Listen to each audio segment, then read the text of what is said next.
The Book of Hallowe'en by Ruth Edna Kelley, read by Professor Heather and By. Preface. This book is intended to give the reader an account of the origin and history of Halloween, how it absorbed some customs belonging to other days in the year, such as May Day, Midsummer, and Christmas. The context is illustrated by selections from ancient and modern poetry and prose related to Halloween ideas. Those who wish suggestions for reading, recitations, plays, and parties will find the lists in the appendix useful, in addition to the books on entertainments and games to be found in any public library. Special acknowledgment is made to Messrs. E. P. Dutton and Company for permission to use the poem entitled Halloween, from The Spires of Oxford and Other Poems, by W. M. Letts, to Messrs. Longmans, Green and Company for the poem Pomona by William Morris, and to the editors of The Independent for the use of 5 poems. Ruth Edna Kelley, Lynn, 1919. Chapter 1. Sun Worship, the Sources of Halloween. If we could ask one of the old-world pagans whom he revered as his greatest gods, he would be sure to name among them the sun god, calling him Apollo if he were a Greek, if an Egyptian, Horus or Osiris, if of Norway, Sol, if of Peru, Bochica. As the sun is the center of the physical universe, so all primitive peoples made it the hub about which their religion revolved, nearly always believing it a living person to whom they could say prayers and offer sacrifices, who directed their lives and destinies, and could even snatch men from earthly existence to dwell for a time with him, as it draws the water from lakes and seas. In believing this, they followed an instinct of all early peoples, a desire to make persons of the great powers of nature, such as the world of growing things, mountains and water, the sun, moon, and stars, and a wish for these gods they had made to take an interest in and be a part of their daily life. The next step was making stories about them to account for what was seen. So arose myths and legends. The sun has always marked out work time and rest, divided the year into winter idleness, seed time, growth, and harvest. It has always been responsible for all the beauty and goodness of the earth. It is itself splendid to look upon. It goes away and stays longer and longer, leaving the land in cold and gloom. It returns, bringing the long, fair days and resurrection of spring. A Japanese legend tells how the hidden sun was lured out by an image made of a copper plate, with saplings radiating from it like sunbeams, and a fire kindled, dancing, and prayers. And round the sun in North America the Cherokees believed they brought the sun back upon its northward path by the same means of arousing its curiosity, so that it would come out to see its counterpart and find out what was going on. All the more important church festivals are survivals of old rites to the sun. How many times the Church has decanted the new wine of Christianity into the old bottles of heathendom. Yuletide, the pagan Christmas, celebrated the sun's turning north, and the old midsummer holiday is still kept in Ireland and on the continent as St. John's Day, by the lighting of bonfires and a dance about them from east to west as the sun appears to move. The pagan Halloween at the end of summer was a time of grief for the decline of the sun's glory, as well as a harvest festival of thanksgiving to him for having ripened the grain and fruit, as we formerly had husking bees when the ears had been gathered, and now keep our own thanksgiving by eating of our winter store in praise of God who gives us our increase.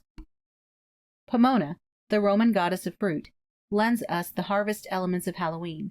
The Celtic day of summer's end was a time when spirits, mostly evil, were abroad. The gods whom Christ dethroned joined the ill-omened throng.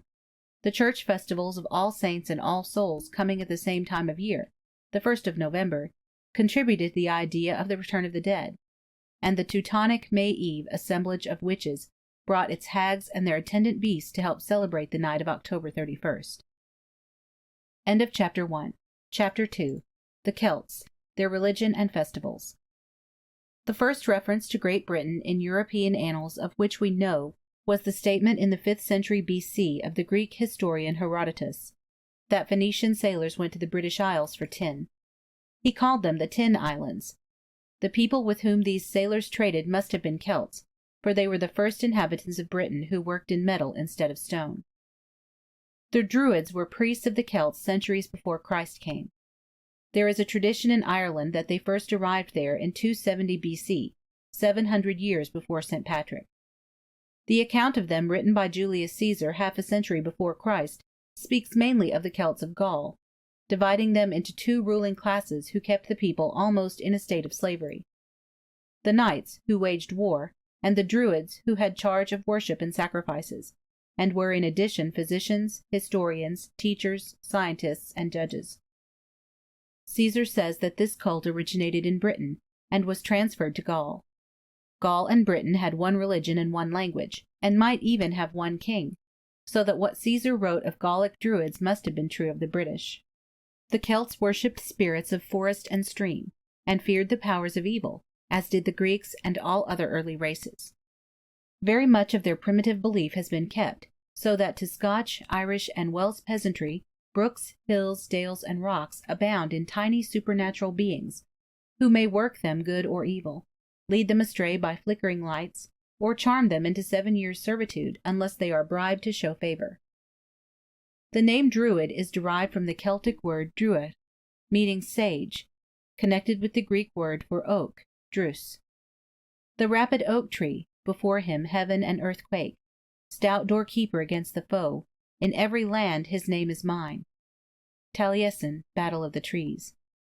For the oak was held sacred by them as a symbol of the omnipotent God, upon whom they depended for life like the mistletoe growing upon it. Their ceremonies were held in oak groves.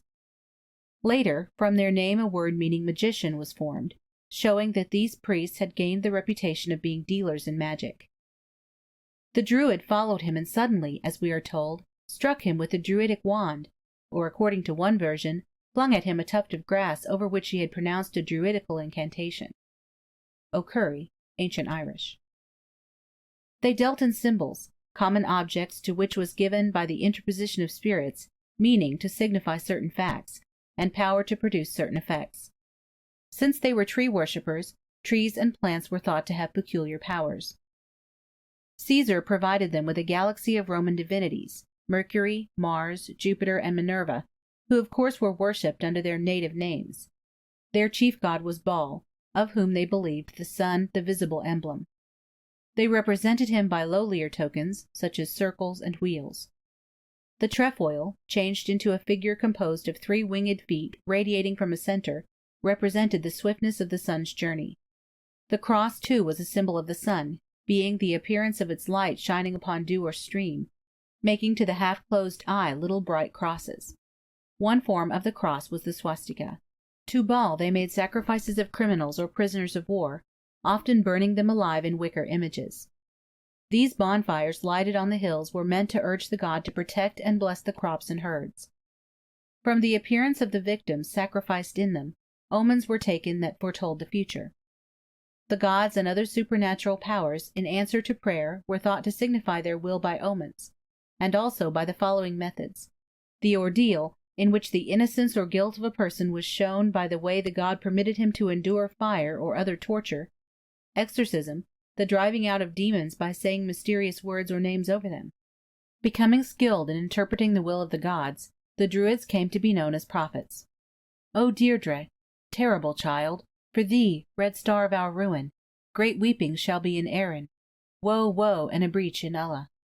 Thy feet shall trample the mighty, yet stumble on heads thou lovest. Todhunter, Druid Song of Cathva. They kept their lore for the most part a secret, forbidding it to be written, passing it down by word of mouth. They taught the immortality of the soul, that it passed from one body to another at death. If, as these Druids taught, which kept the British rites, and dwelt in darksome groves, there counselling with sprites, when these our souls by death our bodies do forsake, they instantly again do other bodies take. Drayton, Polyobion. They believed that on the last night of the old year, October 31st, the Lord of Death gathered together the souls of all those who had died in the passing year, and had been condemned to live in the bodies of animals, to decree what forms they should inhabit for the next 12 months. He could be coaxed to give lighter sentences by gifts and prayers. The badge of the initiated Druid was a glass ball reported to be made in summer of the spittle of snakes, and caught by the priest as the snakes tossed it into the air. And the potent adderstone, gendered for the autumnal moon, when in undulating twine the foaming snakes prolific join. Mason, Caractacus. It was real glass, blown by the Druids themselves. It was supposed to aid the wearer in winning lawsuits and securing the favor of kings. An animal sacred to the Druids was the cat. A slender black cat reclining on a chain of old silver guarded treasure in the old days. For a long time cats were dreaded by the people because they thought human beings had been changed to that form by evil means.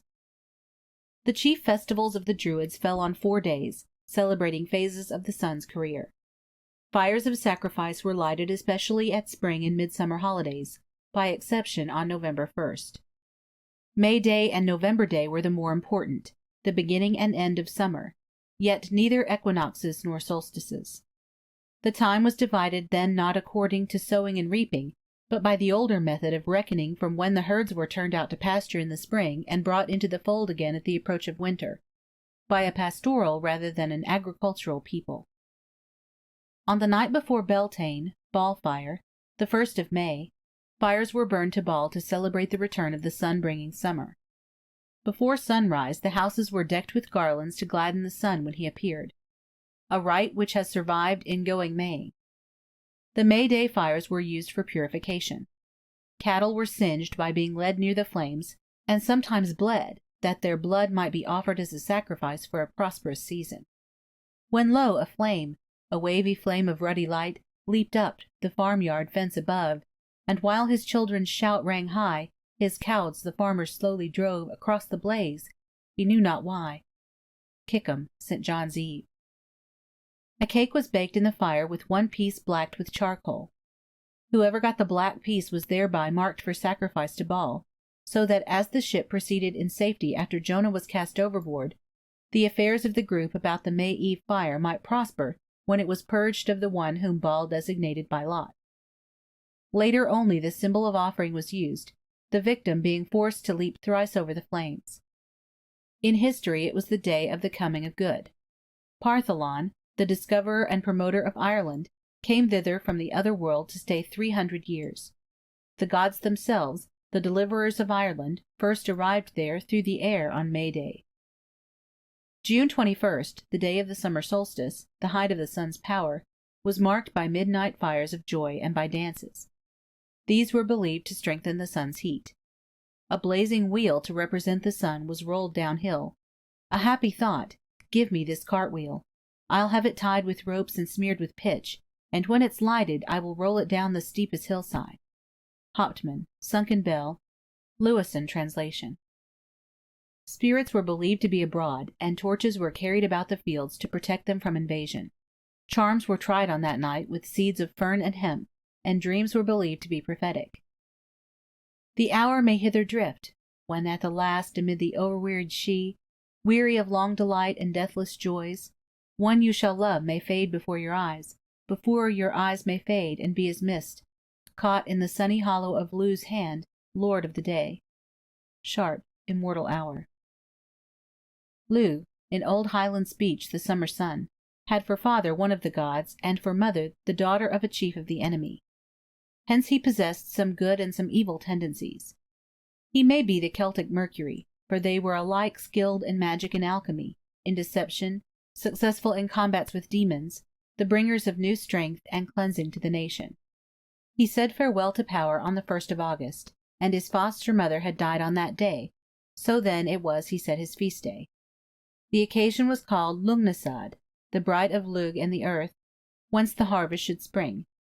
It was celebrated by the offering of the first fruits of harvest, and by races and athletic sports. In Meath, Ireland, this continued down into the 19th century, with dancing and horse racing the first week of August. End of Section 2, Chapter 3, Samhain. On November 1st was Samhain, summer's end. Take my tidings, stags contend, snows descend, summer's end. A chill wind raging, the low sun keeping, swift to set, o'er seas high sweeping. Dull red the fern, shapes are shadows, wild geese mourn o'er misty meadows. Keen cold limes each weaker wing, icy times, such I sing. Take my tidings. Graves' First Winter Song. Then the flocks were driven in, and men first had leisure after harvest toil. Fires were built as thanksgiving to Baal for harvest. The old fire on the altar was quenched before the night of October 31st, and the new one made, as were all sacred fires, by friction. It was called forced fire. A wheel and a spindle were used. The wheel, the sun symbol, was turned from east to west, sunwise. The sparks were caught in tow, blazed upon the altar, and were passed on to light the hilltop fires. The new fire was given next morning, New Year's Day, by the priest to the people to light their hearths, where all fires had been extinguished. The blessed fire was thought to protect the year through the home it warmed. In Ireland the altar was Tulatga, on the hill of Ward in Meath, where sacrifices, especially black sheep, were burnt in the new fire. From the death struggles and look of the creatures, omens for the future year were taken. The year was over, and the sun's life of a year was done. The Celts thought that at this time the sun fell a victim for 6 months to the powers of winter darkness. In Egyptian mythology, one of the sun gods, Osiris, was slain at a banquet by his brother Situ, the god of darkness. On the anniversary of the murder, the first day of winter, no Egyptian would begin any new business for fear of bad luck, since the spirit of evil was then in power. From the idea that the sun suffered from his enemies on this day grew the association of Samhain with death. The melancholy days are come, the saddest of the year, of wailing winds and naked woods and meadows brown and sere. Heaped in the hollows of the grove, the withered leaves lie dead. They rustle to the eddying gust and to the rabbit's tread. The robin and the wren are flown, and from the shrub the jay, and from the wood-top calls the crow, through all the gloomy day. The windflower and the violet, they perished long ago, and the wild rose and the orchids died among the summer glow.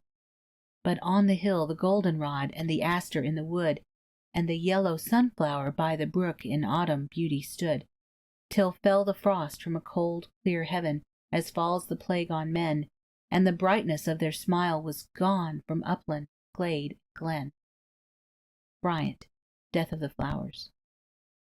In the same state as those who are dead are those who have never lived, dwelling right in the world, but invisible to most mortals at most times.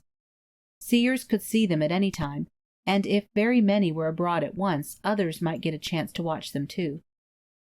There is a world in which we dwell, and yet a world invisible.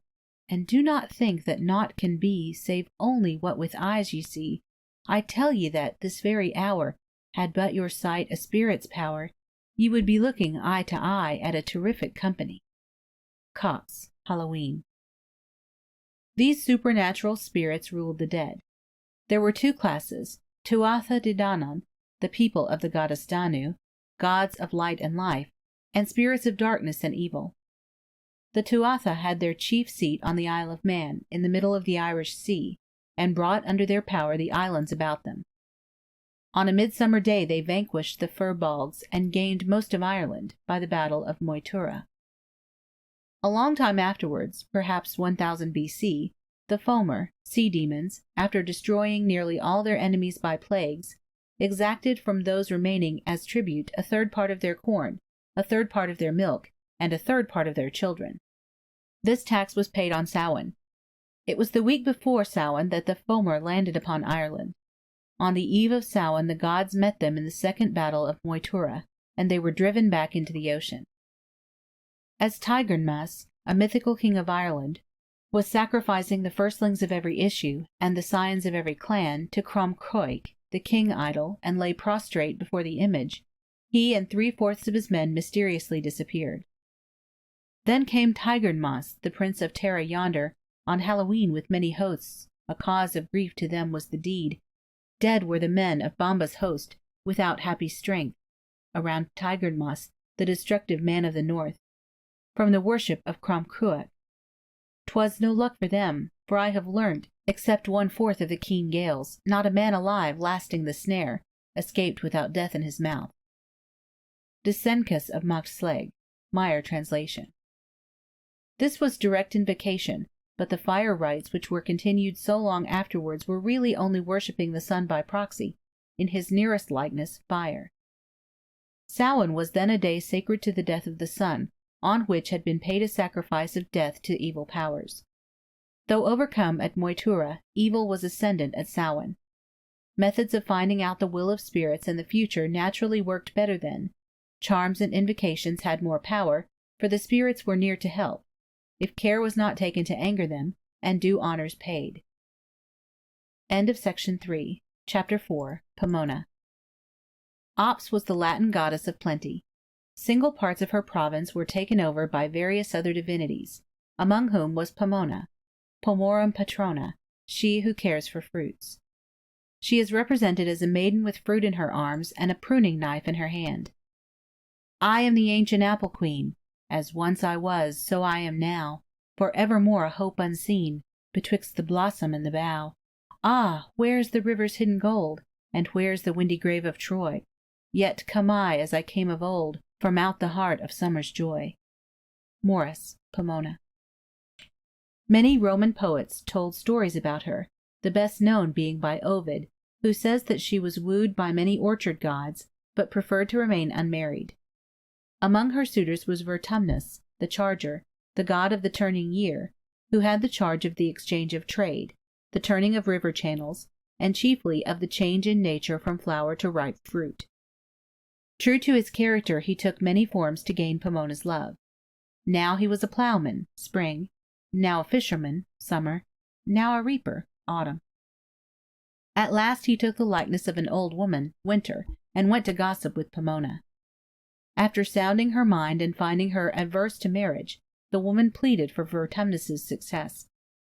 Is he not the first to have the fruits which are thy delight? And does he not hold thy gifts in his joyous right hand? Ovid, Vertumnus and Pomona. Then the crone told her the story of Anaxarete, who was so cold to her lover Iphis that he hanged himself, and she at the window watching his funeral train pass by was changed into a marble statue. Advising Pomona to avoid such a fate, Vertumnus donned his proper form, that of a handsome young man, and Pomona, moved by the story and his beauty, yielded and became his wife. Vertumnus had a statue in the Tuscan Way in Rome, and a temple. His festival, the Vortumnalia, was held on the 23rd of August, when the summer began to wane. Garlands and garden produce were offered to him. Pomona had been assigned to one of the 15 Flamina, priests whose duty it was to kindle the fire for special sacrifices. She had a grove near Ostia where a harvest festival was held about November 1st. Not much is known of the ceremonies, but from the similar August holiday much may be deduced. Then the deities of fire and winter were propitiated that their disfavor might not stop the crops. On Pomona's day doubtless thanks was rendered them for their aid to the harvest. An offering of firstfruits was made in August. In November the winter store of nuts and apples was opened. The horses released from toil contended in races. From Pomona's festival nuts and apples, from the Druidic Samhain the supernatural element, combined to give later generations the charms and omens from nuts and apples which are made trials of at Hallowe'en. End of Section 4. Chapter 5. The Coming of Christianity, All Saints, All Souls. The great power which the Druids exercised over their people interfered with the Roman rule of Britain. Converts were being made at Rome. Augustus forbade Romans to become initiated. Tiberius banished the priestly clan and their adherents from Gaul, and Claudius utterly stamped out the belief there, and put to death a Roman knight for wearing the serpent's egg badge to win a lawsuit. Forbidden to practice their rites in Britain, the Druids fled to the Isle of Mona, near the coast of Wales. The Romans pursued them, and in 61 A.D. they were slaughtered and their oak groves cut down. During the next 3 centuries the cult was stifled to death and the Christian religion substituted. It was believed that at Christ's advent the pagan gods either died or were banished. The lonely mountains o'er, and the resounding shore, a weeping of voice heard, and loud lament. From haunted spring and dale, edged with poplar pale, the parting genius is with sighing sent. With flower interwoven tresses torn, the nymphs in twilight shade of tangled thickets mourn. Milton, on the morning of Christ's nativity. The Christian fathers explained all oracles and omens by saying that there was something in them, but that they were the work of the evil one. The miraculous power they seemed to possess worked black magic. It was a long, hard effort to make men see that their gods had all the time been wrong, and harder still to root out the age-long growth of rite and symbol. But on the old religion might be grafted new names. Midsummer was dedicated to the birth of St. John. Lugnasad became Lammas.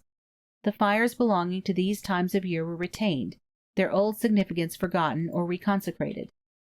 The rowan or mountain ash, whose berries had been the food of the Tuatha, now exorcised those very beings. The trefoil signified the Trinity, and the cross no longer the rays of the sun on water, but the cross of cavalry. The fires which had been built to propitiate the god and consume his sacrifices to induce him to protect them, were now lighted to protect the people from the same god, declared to be an evil mischief-maker. In time, the autumnal festival of the Druids became the vigil of All Hallows or All Saints' Day. All Saints was first suggested in the 4th century, when the Christians were no longer persecuted, in memory of all the saints, since there were too many for each to have a special day on the church calendar. A day in May was chosen by Pope Boniface IV in 610 for consecrating the Pantheon, the old Roman temple of all the gods, to the Virgin and all the saints and martyrs. Pope Gregory III dedicated a chapel in St. Peter's to the same, and that day was made compulsory in 835 by Pope Gregory IV as All Saints. The day was changed from May to November so that the crowds that thronged to Rome for these services might be fed from the harvest bounty. It is celebrated with a special service in the Greek and Roman churches and by Episcopalians. In the 10th century, St. Odilo, Bishop of Cluny, instituted a day of prayer and special masses for the souls of the dead. He had been told that a hermit dwelling near a cave heard the voices and howlings of devils, which complained strongly because that the souls of them that were dead were taken away from their hands by alms and by prayers. Dvoragine, Golden Legend. This day became All Souls, and was set for November 2nd. It is very appropriate that the Celtic festival, when the spirits of the dead and the supernatural powers held a carnival of triumph over the god of light, should be followed by All Saints and All Souls. The church holy days were celebrated by bonfires to light souls through purgatory to paradise, as they had lighted the sun to his death on Samhain. On both occasions there were prayers, the pagan petitions to the Lord of Death for a pleasant dwelling place for the souls of departed friends, and the Christian for their speedy deliverance from torture. They have in common the celebrating of death, the one of the sun, the other of mortals; of harvest, the one of crops, the other of sacred memories. They are kept by revelry and joy, first, to cheer men and make them forget the malign influences abroad; second, because as the saints in heaven rejoice over one repentant sinner, we should rejoice over those who, after struggles and sufferings past, have entered into everlasting glory. Mother, my mother, mother country, yet were the fields in bud, and the harvest, when shall it rise again, up through the fire and blood? Mother, my mother, mother country, was it not all to save harvest of bread, harvest of men, and the bright years, wave on wave? Search not, my way-worn, search neither weald nor wave. One is their heavy reaping time, to the earth that is one wide grave. Marks, All Souls' Eve. End of Section 5, Chapter 6, Origin and Character of Halloween Omens. The custom of making tests to learn the future comes from the old system of augury from sacrifice. Who sees in the nuts thrown in the fire, turning in the heat, blazing and growing black, the writhing victim of an old-time sacrifice to an idol? Many superstitions and charms were believed to be active at any time, but all those and numerous special ones work best on November Eve. All the tests of all the Celtic festivals have been allotted to Halloween. Cakes from the May Eve fire, hemp seed and prophetic dreams from midsummer, games and sports from Lugnasad, have survived in varied forms. Tests are often tried blindfold, so that the seeker may be guided by fate. Many are mystic, to evoke apparitions from the past or future. Others are tried with harvest grains and fruits. Because skill and undivided attention is needed to carry them through successfully, many have degenerated into mere contests of skill, have lost their meaning, and become rough games. Answers are sought to questions about one's future career, chiefly to, when and whom shall I marry? What will be my profession and degree of wealth? And when shall I die? End of Section 6, Chapter 7. Halloween Beliefs and Customs in Ireland. Ireland has a literature of Halloween, or Samhain as it used to be called. Most of it was written between the 7th and the 12th centuries, but the events were thought to have happened while paganism still ruled in Ireland. The evil powers that came out at Samhain lived the rest of the time in the cave of Cruachan in Connaught, the province which was given to the wicked Fomer after the battle of Moytura. This cave was called the Gate Hell of Ireland, and was unlocked on November Eve to let out spirits and copper-colored birds, which killed the farm animals. They also stole babies, leaving in their place changelings, goblins who were old in wickedness while still in the cradle, possessing superhuman cunning and skill in music. One way of getting rid of these demon children was to ill-treat them so that their people would come for them, bringing the right ones back, or one might boil eggshells in the sight of the changeling, who would declare his demon nature by saying that in his centuries of life he had never seen such a thing before. Brides, too, were stolen. You shall go with me, newly married bride, and gaze upon a merrier multitude, white-armed Nuala and Angus of the birds, and Fiachra of the hurtling foam, and him who is the ruler of the western host, Binvara, and the land of heart's desire, where beauty has no ebb, decay no flood, but joy is wisdom, time an endless song. Yeats, Land of Heart's Desire. In the 1st century B.C. lived Ailill and his queen Medb. As they were celebrating their Samhain feast in the palace, 3 days before Samhain at all times, and 3 days after by ancient custom, did the hosts of high aspiration continue to feast for the whole week. O Ciaran, Lochgarman. They offered a reward to the man who should tie a bundle of twigs about the feet of a criminal who had been hanged by the gate. It was dangerous to go near dead bodies on November Eve, but a bold young man named Nera dared it, and tied the twigs successfully. As he turned to go, he saw the whole of the palace as if on fire before him, and the heads of the people of it lying on the ground, and then he thought he saw an army going into the hill of Cruachan, and he followed after the army. Gregory, Cuchulainn of Merthyr. The door was shut. Nera was married to a fairy woman, who betrayed her kindred by sending Nera to warn King Ailill of the intended attack upon his palace the next November Eve. Nera bore summer fruits with him to prove that he had been in the fairy Cid. The next November Eve, when the doors were opened, Ailill entered and discovered the crown, emblem of power, took it away, and plundered the treasury. Nera never returned again to the homes of men. Another story of about the same time was that of Angus, the son of a Tuatha god, to whom in a dream a beautiful maiden appeared. He wasted away with love for her, and searched the country for a girl who should look like her. At last he saw in a meadow among 150 maidens, each with a chain of silver about her neck, one who was like the beauty of his dream. She wore a golden chain about her throat, and was the daughter of King Ethel Anbual. King Ethel's palace was stormed by Ailill, and he was forced to give up his daughter. He gave as a reason for withholding his consent so long, that on Samhain Princess Caer changed from a maiden to a swan, and back again the next year. And when the time came, Angus went to the loch, and he saw the 3 times 50 white birds there with their silver chains about their necks, and Angus stood in a man's shape at the edge of the loch, and he called to the girl, "Come and speak with me, O Caer." "Who is calling me?" said Caer. "Angus calls you," he said, "and if you do come, I swear by my word I will not hinder you from going into the loch again." Gregory, Cuchulainn of Merthyr. She came, and he changed into a swan likewise, and they flew away to King Dagda's palace, where every one who heard their sweet singing was charmed into a sleep of 3 days and 3 nights. Princess Etain, of the race of the Tuatha and wife of Midir, was born again as the daughter of Queen Medb, the wife of Ailill.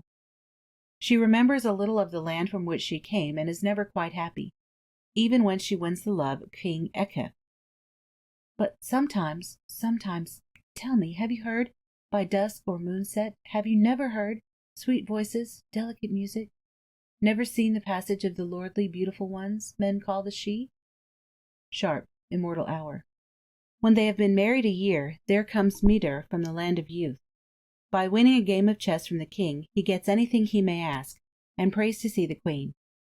When he sees her, he sings a song of longing to her, and Ecgtheow is troubled because it is Samhain, and he knows the great power the hosts of the air have then over those of those who wish for happiness. Etain, speak.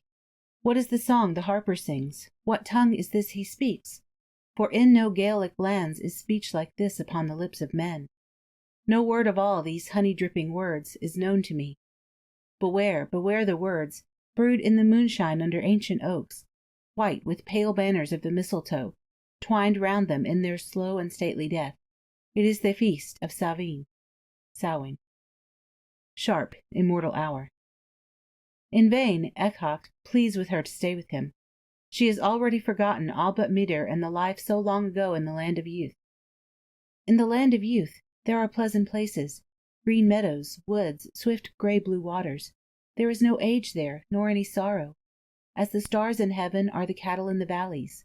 Great rivers wander through flowery plains, streams of milk, of mead, streams of strong ale.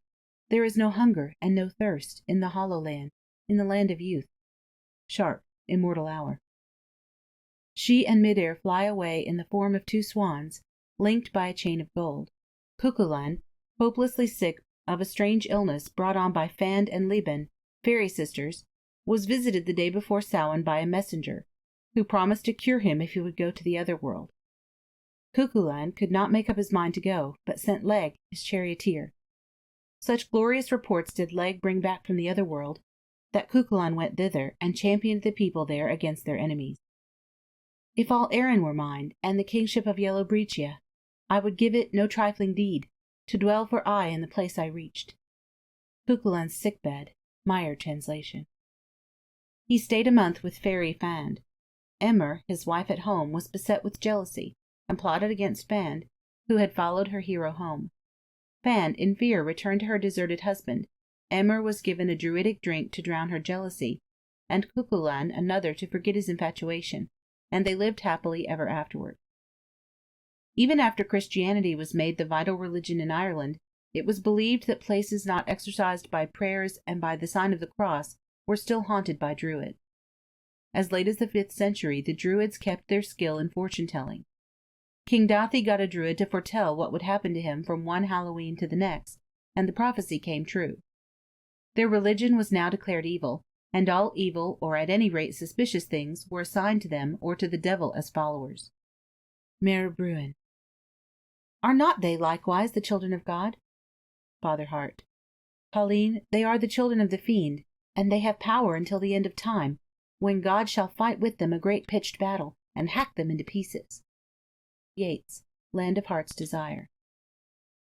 The power of fairy music was so great that St. Patrick himself was put to sleep by a minstrel who appeared to him on the day before Samhain.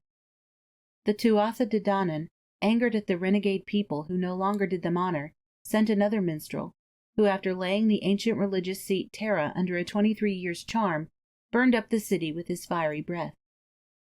These infamous spirits dwelt in grassy mounds, called forts, which were the entrances to underground palaces full of treasure, where was always music and dancing.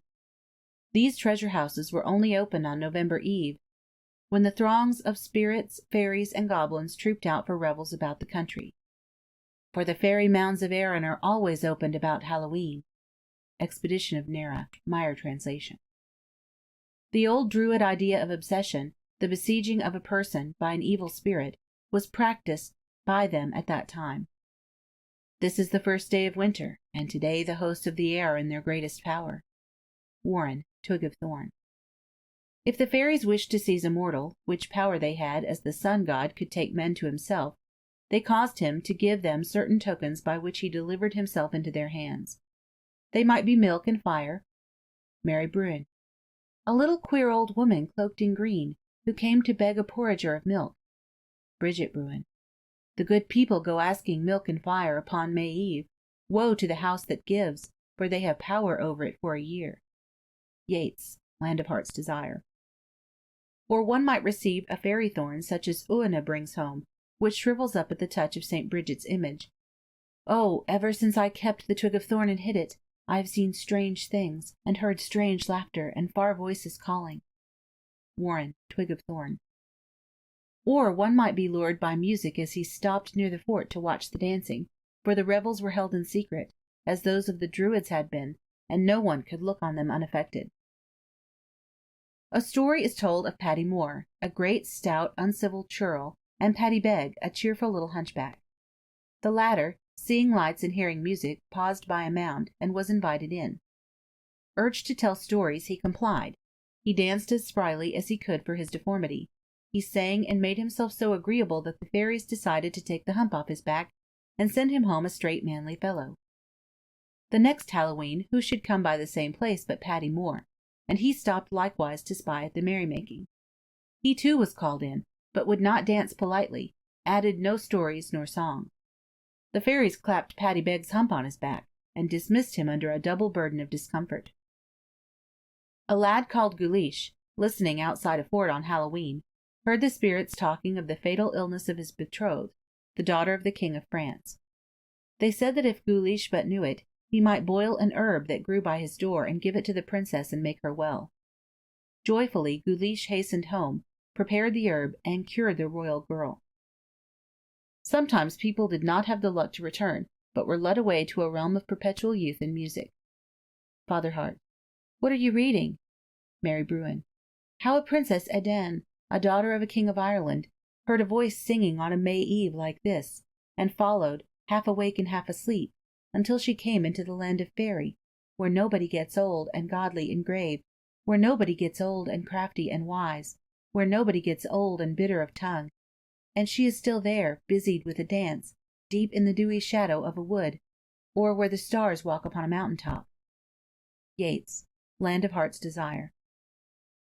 If one returned, he found that the space which seemed to him but one night had been many years, and with the touch of earthly sod the age he had postponed suddenly weighed him down. Ossian, released from fairyland after 300 years' dalliance there, rode back to his own country on horseback. He saw men imprisoned under a block of marble and others trying to lift the stone. As he leaned over to aid them, the girth broke. With the touch of earth straightway the white horse fled away on his way home, and Ossian became aged, decrepit, and blind. No place as much as Ireland has kept the belief in all sorts of supernatural spirits abroad among its people. From the time when the hill of Ward, near Tara, in pre-Christian days, the sacrifices were burned and the Tuatha were thought to appear on Samhain, to as late as 1910, testimony to actual appearance of the little people is to be found.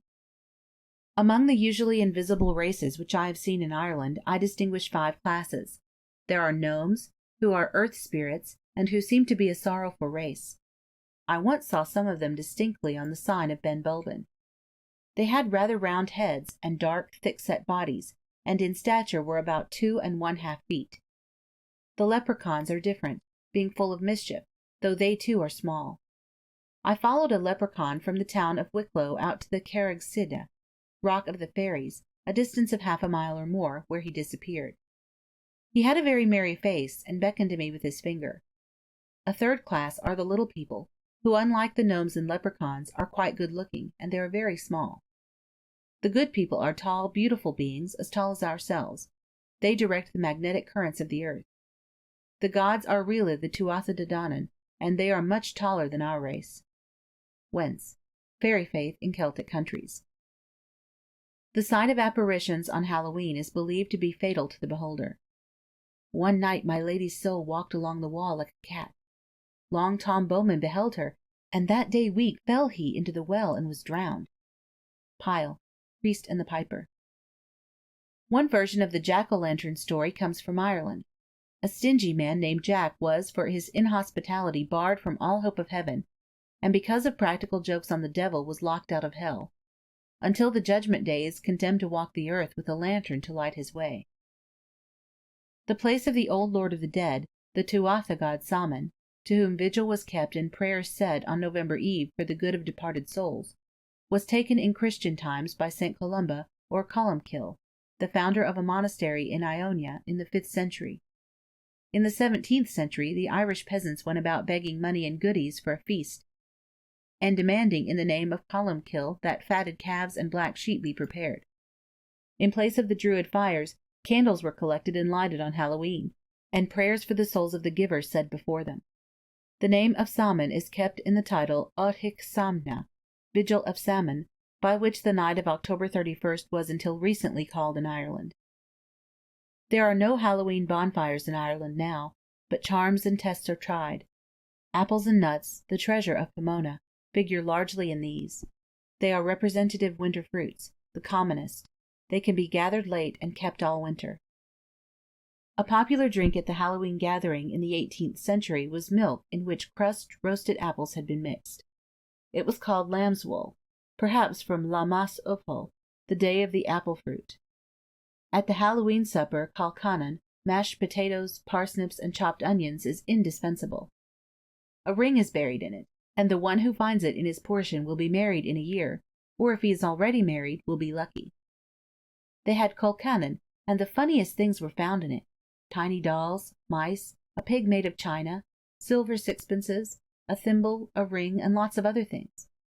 After supper was over, all went into the big playroom, and dived for apples in a tub of water, fished for prizes in a basin of flour. Then there were games. Trant, Halloween in Ireland. A coin betokened to the finder wealth, the thimble that he would never marry. A ring and a nut are baked in a cake. The ring, of course, means early marriage. The nut signifies that its finder will marry a widow or a widower. If the kernel is withered, no marriage at all is prophesied. In Roscommon, in Central Ireland, a coin, a sloe, and a bit of wood were baked in a cake. The one getting the sloe would live longest. The one getting the wood was destined to die within the year. A mold of flour turned out on the table held similar tokens. Each person cut off a slice with a knife, and drew out his prize with his teeth. After supper the tests were tried. In the last century nut shells were burned. The best known nut test is made as follows. 3 nuts are named for a girl and 2 sweethearts. If one burns steadily with the girl's nut, that lover is faithful to her. But if either hers or one of the other nuts starts away, there will be no happy friendship between them. Apples are snapped from the end of a stick hung parallel to the floor by a twisted cord, which whirls the stick rapidly when it is let go. Care has to be taken not to bite the candle burning on the other end. Sometimes this test is made easier by dropping the apples into a tub of water and diving for them, or piercing them with a fork dropped straight down. Green herbs called livelong were plucked by the children and hung up on Midsummer Eve. If a plant was found to be still green on Halloween, the one who had hung it up would prosper for the year, but if it had turned yellow or had died, the child would also die. Hemp seed is sown across 3 furrows, the sower repeating, "Hemp seed, I saw thee, hemp seed, I saw thee, and her that is to be my true love, come after me and draw thee." On looking back over his shoulder, he will see the apparition of his future wife in the act of hemp gathering. 7 cabbage stalks were named for any 7 of the company, then pulled up, and the guests asked to come out and see their souls. 1, 2, 3, and up to 7. If all are white, all go to heaven. If one is black as Murtagh's evil, he'll soon be screeching with the devil. Red Mike was a queer one from his birth, and no wonder, for he first saw the light atween dusk and dark a Halloween Eve. When the cabbage test was tried at a party where Mike was present, 6 stalks were to be found white, but Mike's was all black and foul with worms and slugs, and with a real bad smell ahinted. Angered at the ridicule he received, "I've the gift of the night, I have, and on this day my curse can blast whatever I choose." At that the priest showed Mike a crucifix, and he ran away howling and disappeared through a bog into the ground. Sharp, Threefold Chronicle. 12 of the party may learn their future if one gets a clod of earth from the churchyard, sets up 12 candles in it, lights and names them. The fortune of each will be like that of the candlelight named for him, steady, wavering, or soon in darkness. A ball of blue yarn was thrown out of the window by a girl who held fast to the end. She wound it over her hand from left to right, saying the creed backwards. When she had nearly finished, she expected the yarn would be held. She must ask who holds, and the wind would sigh her sweetheart's name in at the window. In some charms the devil was invoked directly.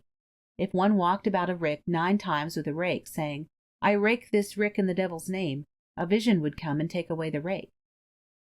If one went out with 9 grains of oats in his mouth, and walked about until he heard a girl's name called or mentioned, he would know the name of his future wife, for they would be the same. Lead is melted and poured through a key or a ring into cold water. The form each spoonful takes in cooling indicates the occupation of the future husband of the girl who poured it. Now something like a horse would cause the jubilant maiden to call out, "A dragoon!" Now some dim resemblance to a helmet would suggest a handsome member of the mounted police, or a round object with a spike would seem a ship, and this of course meant a sailor, or a cow would suggest a cattle dealer, or a plough a farmer. Sharp, Threefold Chronicle. After the future had been searched, a piper played a jig, to which all danced merrily with a loud noise to scare away the evil spirits. Just before midnight was the time to go out alone and unperceived to a south-running brook, dip a shirt-sleeve in it, bring it home, and hang it by the fire to die. One must go to bed, but watch till midnight for a sight of the destined mate, who would come to turn the shirt to dry the other side. Ashes were raked smooth on the hearth at bedtime on Hallowe'en, and the next morning examined for footprints. If one was turned from the door, guests or a marriage was prophesied; if turned toward the door, a death. To have prophetic dreams, the girls should search for a briar grown into a hoop, creep through thrice in the name of the devil, cut it in silence, and go to bed with it under her pillow. A boy should cut 10 ivy leaves, throw away one, and put the rest under his head before he slept. If a girl leave beside her bed a glass of water with a sliver of wood in it, and say before she falls asleep, "Husband mine that is to be, come this night and rescue me," she will dream of falling off a bridge into water, and of being saved at the last minute by the spirit of her future husband. To receive a drink from his hand she must eat a cake of flour, soot, and salt before she goes to bed. The Celtic spirit of yearning for the unknown, retained nowhere else as much as in Ireland, is expressed very beautifully by the poet Yeats in the introduction to his Celtic Twilight. The host is riding from Knocknera, and over the grave of Cluthnabear, Celt tossing his burning hair, and Niam calling, "Away, come away, and brood no more when the fire is bright, filling thy heart with a mortal dream, for breasts are heaving and eyes agleam. Away, come away to the dim twilight, arms are heaving and lips apart, and if any gaze on our rushing band, we come between him and the deed of his hand, we come between him and the hope of his heart. The host is rushing twixt night and day, and where is the hope or deed as fair? Celte tossing his burning hair, and Niam calling, "Away, come away." End of section 7. Chapter 8. Halloween Beliefs and Customs in Scotland and the Hebrides. As in Ireland, the Scotch Ball Festival of November was called Samhain. Western Scotland, lying nearest Tara, centre alike of pagan and Christian religion in Ireland, was colonized by both the people and the customs of Eastern Ireland. The November Eve fires, which in Ireland either died out or were replaced by candles, were continued in Scotland.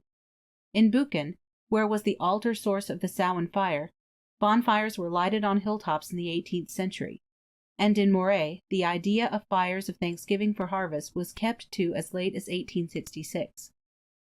All through the 18th century in the Highlands and in Perthshire, torches of heath, broom, flax, or ferns were carried about in the fields and villages by each family, with the intent to cause good crops in succeeding years. The course about the fields was sunwise, to have a good influence. Brought home at dark, the torches were thrown down in a heap, and made a fire. This blaze was called Samhain, of rest and pleasure. There was much competition to have the largest fire. Each person put in one stone to make a circle about it. The young people ran about with burning brands. Supper was eaten out of doors, and games played. After the fire had burned out, ashes were raked over the stones. In the morning each sought his pebble, and if he found it misplaced, harmed, or a footprint marked near it in the ashes, he believed he should die in a year. In Aberdeenshire, boys went about the villages, saying, "Gi'es a peat to burn the witches." They were thought to be out stealing milk and harming cattle. Torches used to counteract them were carried from west to east, against the sun. This ceremony grew into a game, when a fire was built by one party, attacked by another, and defended. As in the May fires of purification, the lads lay down in the smoke close by, or ran about and jumped over the flames. As the fun grew wilder, they flung burning peats at each other, scattered the ashes with their feet, and hurried from one fire to another to have a part in scattering as many as possible before they died out. In 1874, at Balmoral, a royal celebration of Halloween was recorded. Royalty, tenants, and servants bore torches through the grounds and round the estates. In front of the castle was a heap of stuff saved for the occasion. The torches were thrown on. When the fire was burning its liveliest, a hobgoblin appeared, drawing in a car the figure of a witch, surrounded by fairies carrying lances. The people formed a circle about the fire, and the witch was tossed in. Then there were dances to the music of bagpipes.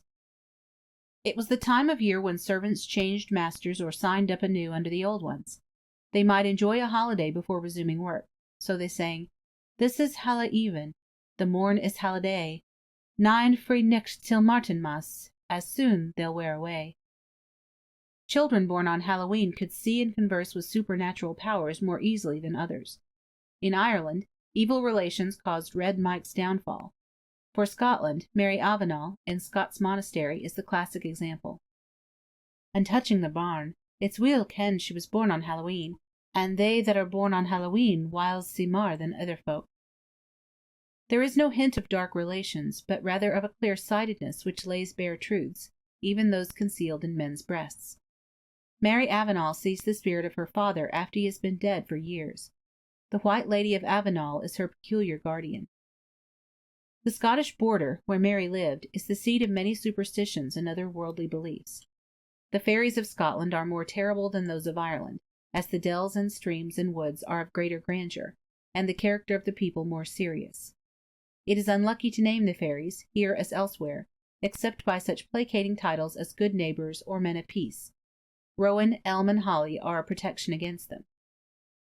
"I have tied red thread round the bairns' throats, and given ilk ane of them a riding wand of rowan tree, forby sewing up a slip of wych elm into their doublets.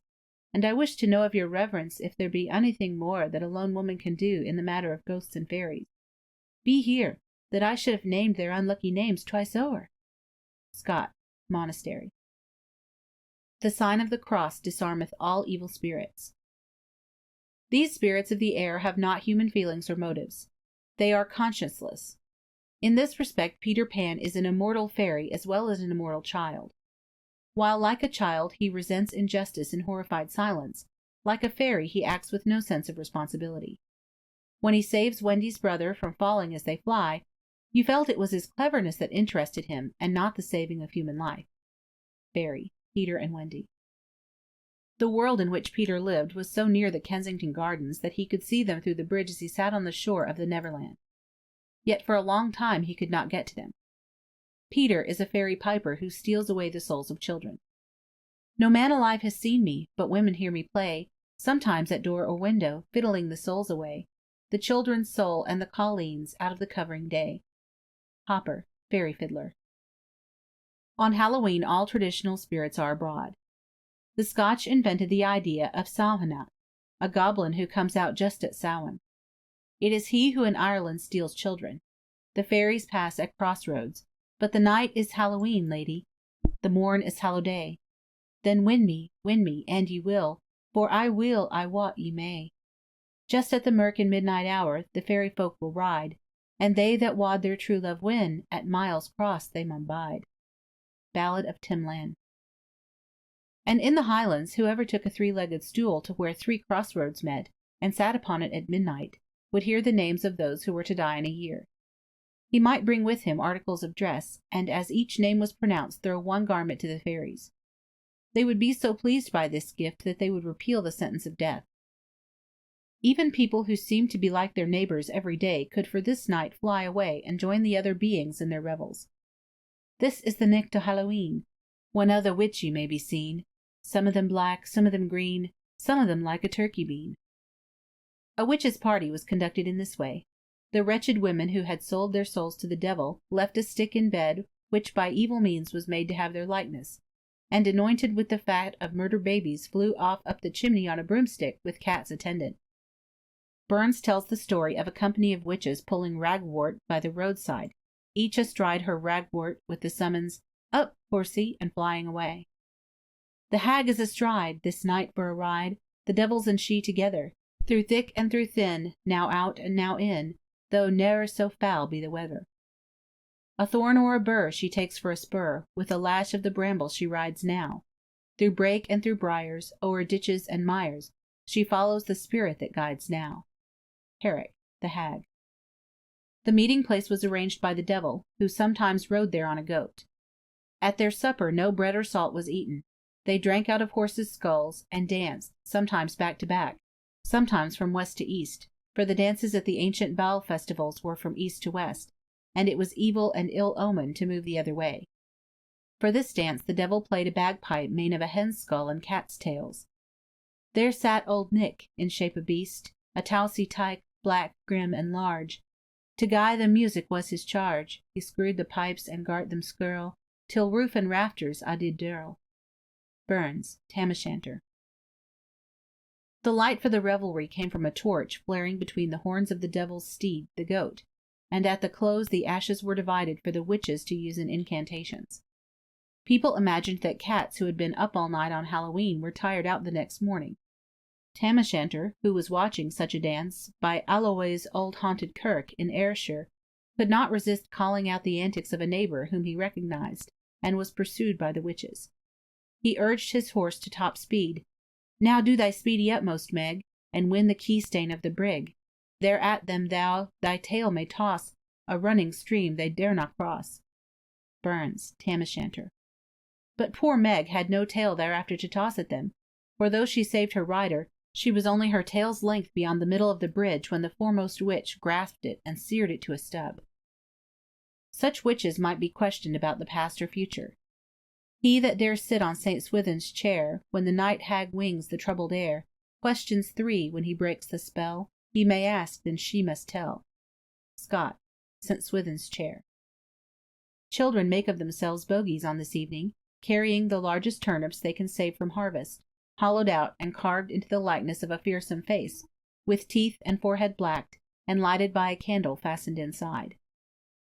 If the spirit of a person simply appears without being summoned, and the person is still alive, it means that he is in danger. If he comes toward the one to whom he appears, the danger is over. If he seems to go away, he is dying. An apparition from the future especially is sought on Halloween. It is a famous time for divination in love affairs. A typical 18th century party in western Scotland is described by Robert Burns. Cabbages are imported in Scotch superstition. Children believe that if they pile cabbage stalks around the doors and windows of the house, the fairies will bring them a new brother or sister. And often, when in his old-fashioned way he questioned me, who made the stars, and if within his hand he caught and held one, would his fingers burn? If I, the grey-haired dominie, was dug from out a cabbage garden such as he was found in. Buchanan, Willie Bard. Cape pulling came first on the program in Burns's Halloween. Just the single and unengaged went out hand in hand, blindfolded, to the cabbage garden. They pulled the first stalk they came upon, brought it back to the house, and were unbandaged. The size and shape of the stalk indicated the appearance of the future husband or wife. Maybe you would rather not pull a stalk that was tall and straight and strong. That would mean Alistair. Maybe you would rather find you had got hold of a withered old stump with a lot of earth at the root, a decrepit old man with plenty of money in the bank. Or maybe you are wishing for one that is slim and supple and not so tall, for one that might mean Johnny Simple. Black, Halloween Wraith. A close white head meant an old husband, an open green head a young one. His disposition would be like the taste of the stem.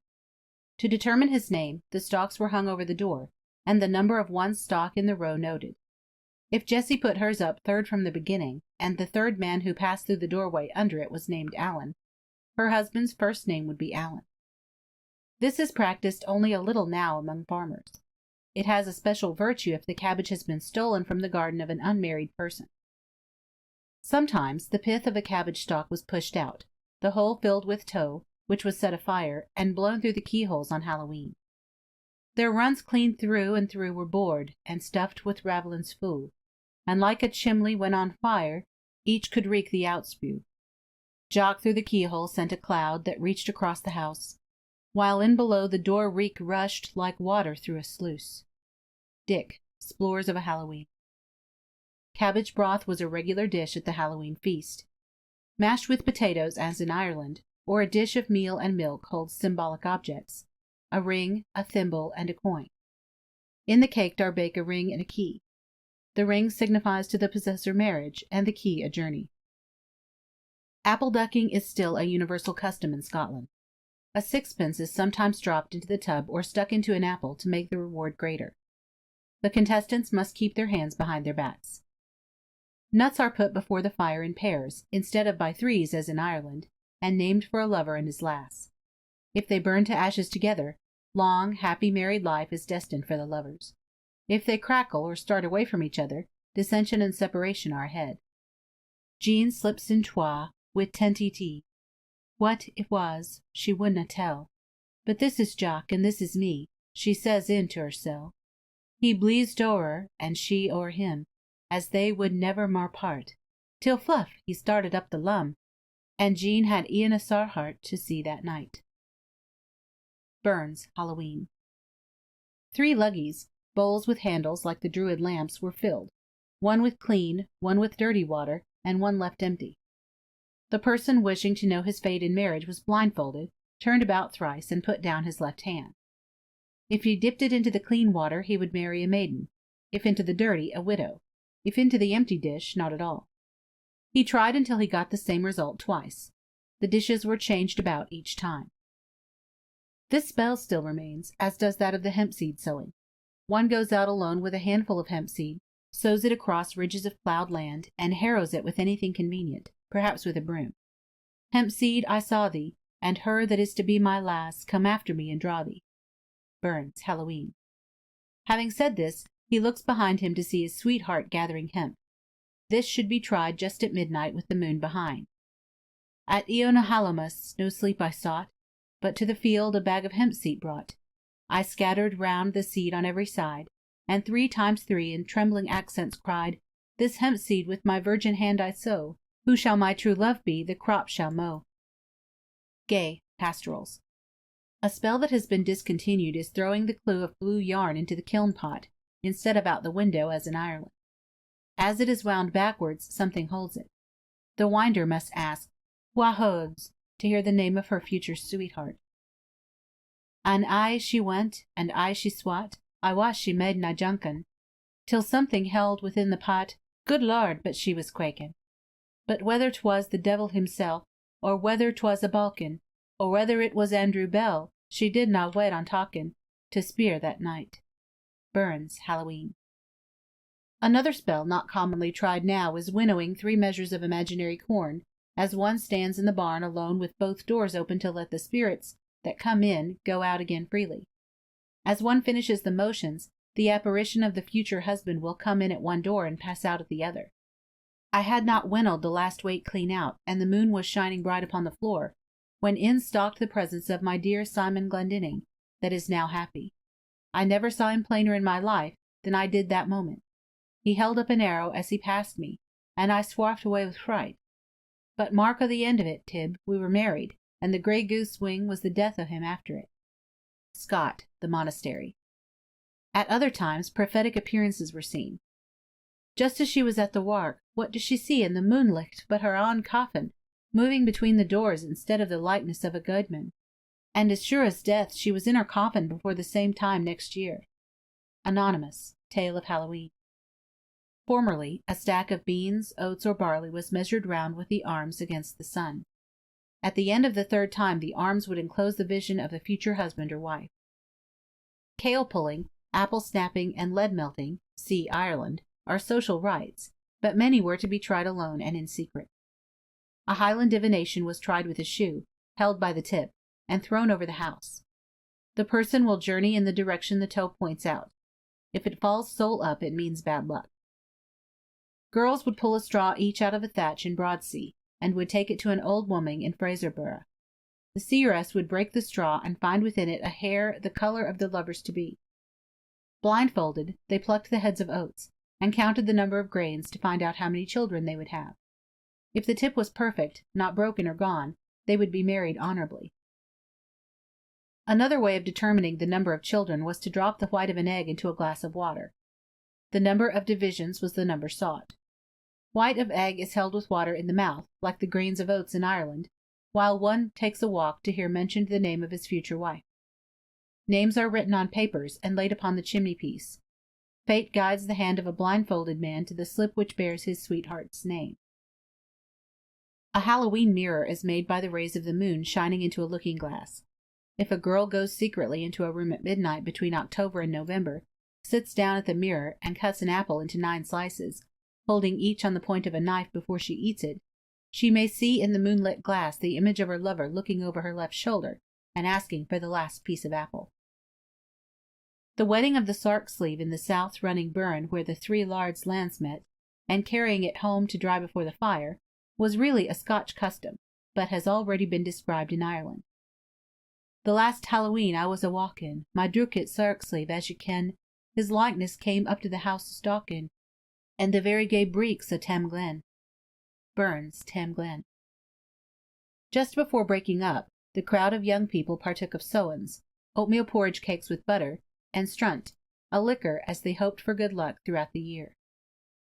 The Hebrides, Scottish islands off the west coast, have Halloween traditions of their own, as well as many borrowed from Ireland and Scotland.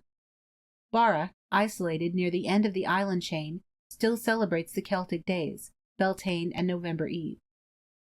In the Hebrides is the Irish custom of eating on Halloween a cake of meal and salt, or salt herring, bones and all, to dream of someone bringing a drink of water. Not a word must be spoken, nor a drop of water drunk till the dream comes. In St. Kilda, a large triangular cake is baked, which must be all eaten up before morning. A curious custom that prevailed in the island of Lewis in the 18th century was the worship of Shoni, a sea god with a Norse name. His ceremonies were similar to those paid to Samhain in Ireland, but more picturesque. Ale was brewed at a church from malt brought collectively by the people.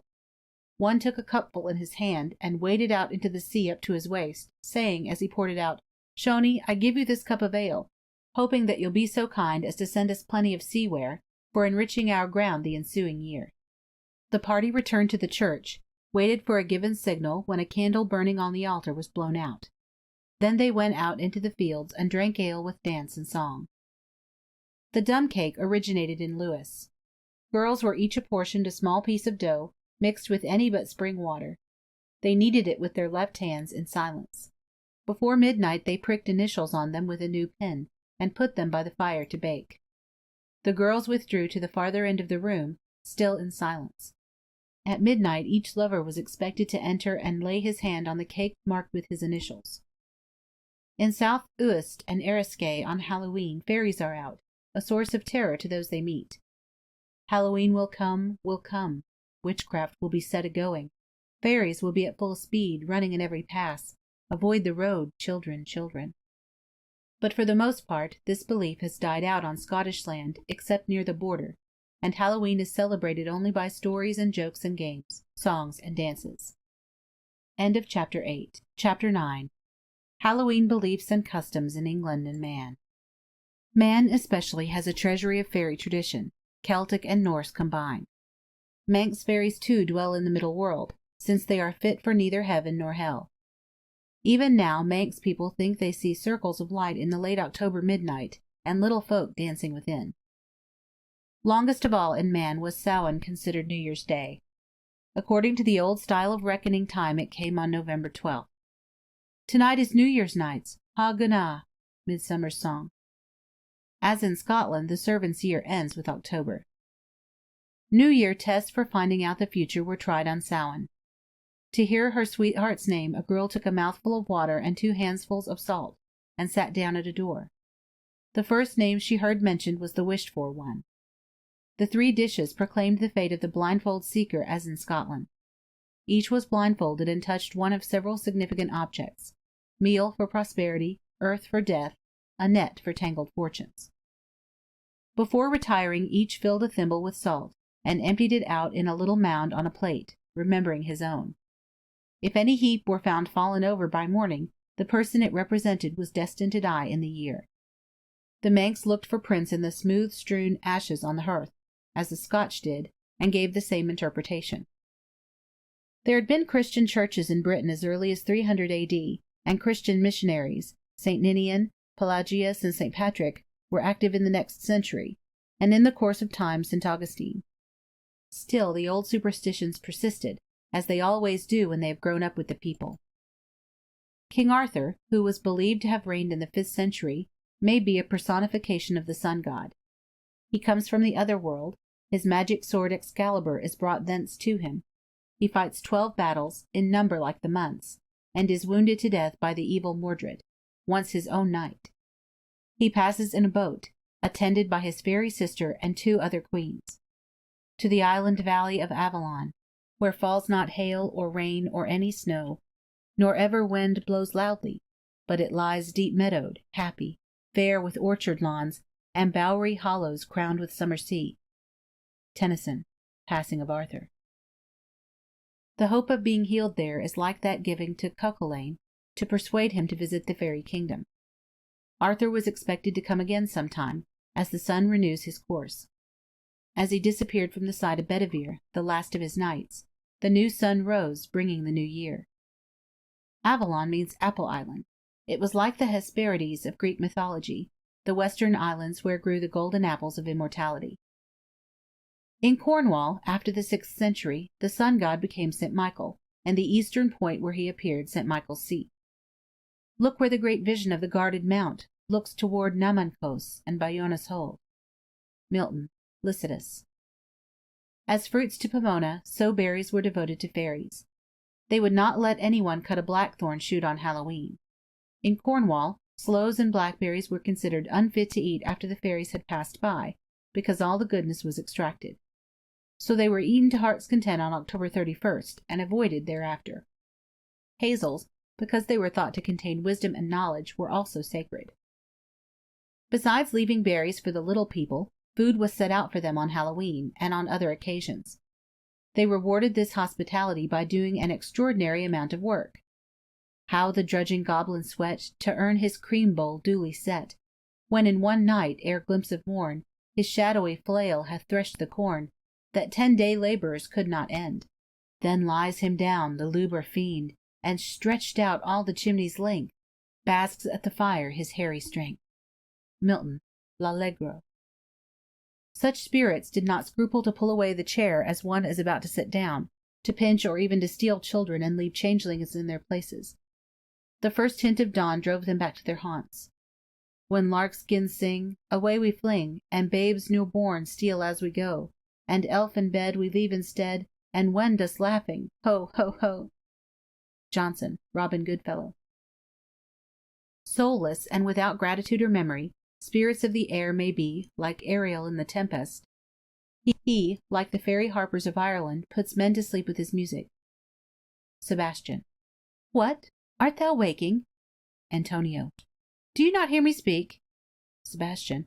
I do, and surely it is a sleepy language, and thou speakst out of thy sleep. What is it thou didst say? This is a strange repose, to be asleep with eyes wide open, standing, speaking, moving, and yet so fast asleep. Shakespeare, The Tempest. The people of England, in common with those who lived in the other countries of Great Britain and in Europe, dreaded the coming of winter, not only on account of the cold and loneliness, but because they believed that at this time the powers of evil were abroad and ascendant. This belief harked back to the old idea that the sun had been vanquished by his enemies in late autumn. It was to forget the fearful influences about them that the English kept festival so much in the winter time. The lords of misrule, leaders of the revelry, beginning their rule on All Hallow Eve, continued the same till the morrow after the feast of the Purification, commonly called Candlemas Day, in all of which space there were fine and subtle disguisings, masks, and mummeries. This was written of King Henry IV's court at Eltham in 1401, and is true of centuries before and after. They gathered about the fire and made merry while the October tempest whirled the leaves outside, and shrieked round the house like ghosts and demons on a mad carousel. The autumn wind, oh, hear it howl, without October's tempest scowl, as he troops away on the raving wind, and leaveth dry leaves in his path behind. 'Tis the night of the grave's delight, and the warlock are at their play. Ye think that without the wild winds shout, but no, it is they, it is they. Cox, Halloween. Witchcraft, the origin of which will be traced farther on, had a strong following in England. The three witches in Macbeth are really fates who foretell the future, but they have a kettle in which they boil fillet of a fenny snake, eye of newt and toe of frog, wool of bat and tongue of dog, adder's fork and blind worm's sting, lizard's leg and owlet's wing, for a charm of powerful trouble. Shakespeare, Macbeth. They connect themselves thereby with those evil creatures who pursued Tam O'Shanter and were servants of the devil. In 1892, in Lincolnshire, people believed that if they looked in through the church door on Halloween they would see the devil preaching his doctrines from the pulpit, and inscribing the names of new witches in his book. The spectre huntsman, known in Windsor Forest as Herne the Hunter, and to Todmorden as Gabriel Ratchets, was the spirit of an ungodly hunter who for his crimes was condemned to lead the chase till the judgment day. In a storm on Hallowe'en is heard the baying of his hounds. Still, still shall the last dreadful chase, till time itself shall have an end. By day they scour earth's cavern space, at midnight's witching hour ascend. This is the horn, the hound and horse, that oft the lated peasant hears. Appalled he signs the frequent cross, when the wild din invades his ears. Scott, Wild Huntsman. In the north of England, Hallowe'en was called Nutcrack and Snap-apple Night. It was celebrated by young people and sweethearts. A variation of the nut test is, naming 2 for 2 lovers before they are put before the fire to roast. The unfaithful lover's nut cracks and jumps away. The loyal burns with a steady, ardent flame to ashes. 2 hazelnuts I threw into the flame, and to each nut I gave a sweetheart's name. This with the loudest bounce me sore amazed. As blazed the nut, so may thy passion grow, for 'twas thy nut that did so brightly glow. Gay, The Spell. If they jump toward each other, they will be rivals. If one of the nuts has been named for the girl and burns quietly with a lover's nut, they will live happily together. If they are restless, there is trouble ahead. These glowing nuts are emblems true of what in human life we view. The ill-matched couple fret and fume, and thus in strife themselves consume, or from each other wildly start, and with a noise forever part. But see the happy, happy pair, of genuine love and truth sincere, with mutual fondness while they burn, still to each other kindly turn, and as the vital sparks decay, together gently sink away, till life's fierce ordeal being past, their mingled ashes rest at last. Graydon, On Nuts Burning, All Hallows Eve. Sometimes peas on a hot shovel are used instead. Down the centuries from the Druid tree worship comes the spell of the walnut tree. It is circled thrice with the invocation, "Let her that is to be my true love bring me some walnuts," and directly a spirit will be seen in the tree gathering nuts.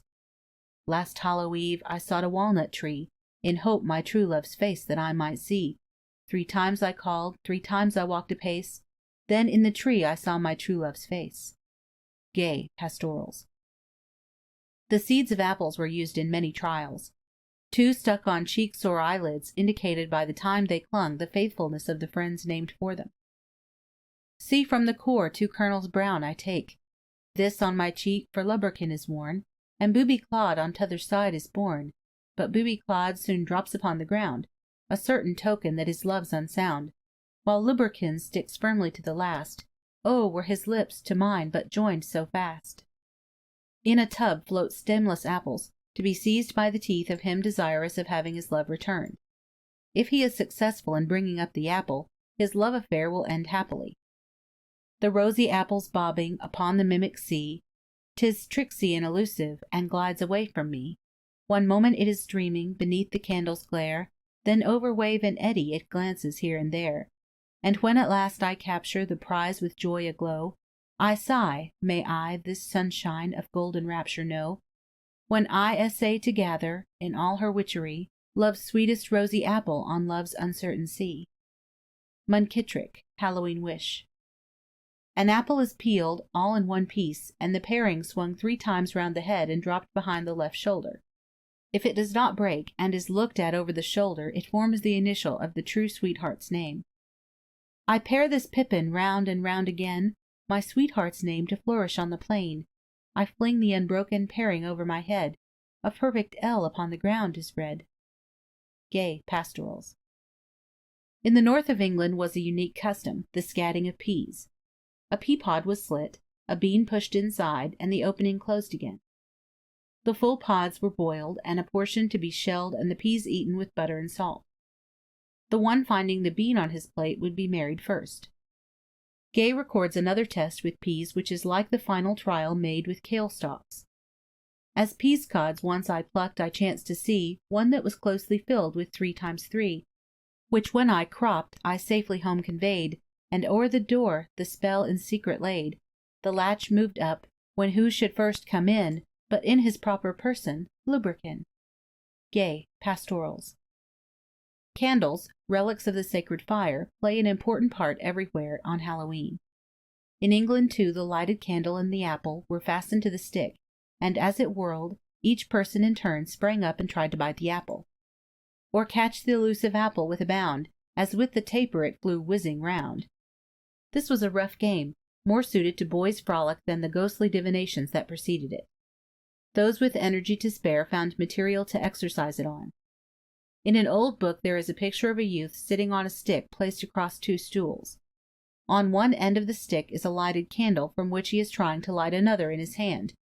Beneath is a tub of water to receive him if he overbalances sideways. These games grew later into practical jokes. The use of a goblet may perhaps come from the story of the Luck of Edenhall, a glass stolen from the fairies and holding ruin for the house by whom it was stolen, if it should ever be broken. With ring and goblet this charm was tried. The ring, symbol of marriage, was suspended by a hair within a glass, and a name spelled out by beginning the alphabet over each time the ring struck the glass. When tired of activity and noise, the party gathered about a storyteller, or passed a bundle of faggots from hand to hand, each selecting one and reciting an installment of the tale till his stick burned to ashes. I tell ye the story this chill Hallowe'en, for it suiteth the spirit Eve. Cox, Hallowe'en. To induce prophetic dreams, the wood and water test was tried in England also. Last Hallow Eve I looked my love to see, and tried a spell to call her up to me. With wood and water standing by my side, I dreamed a dream, and saw my own sweet bride.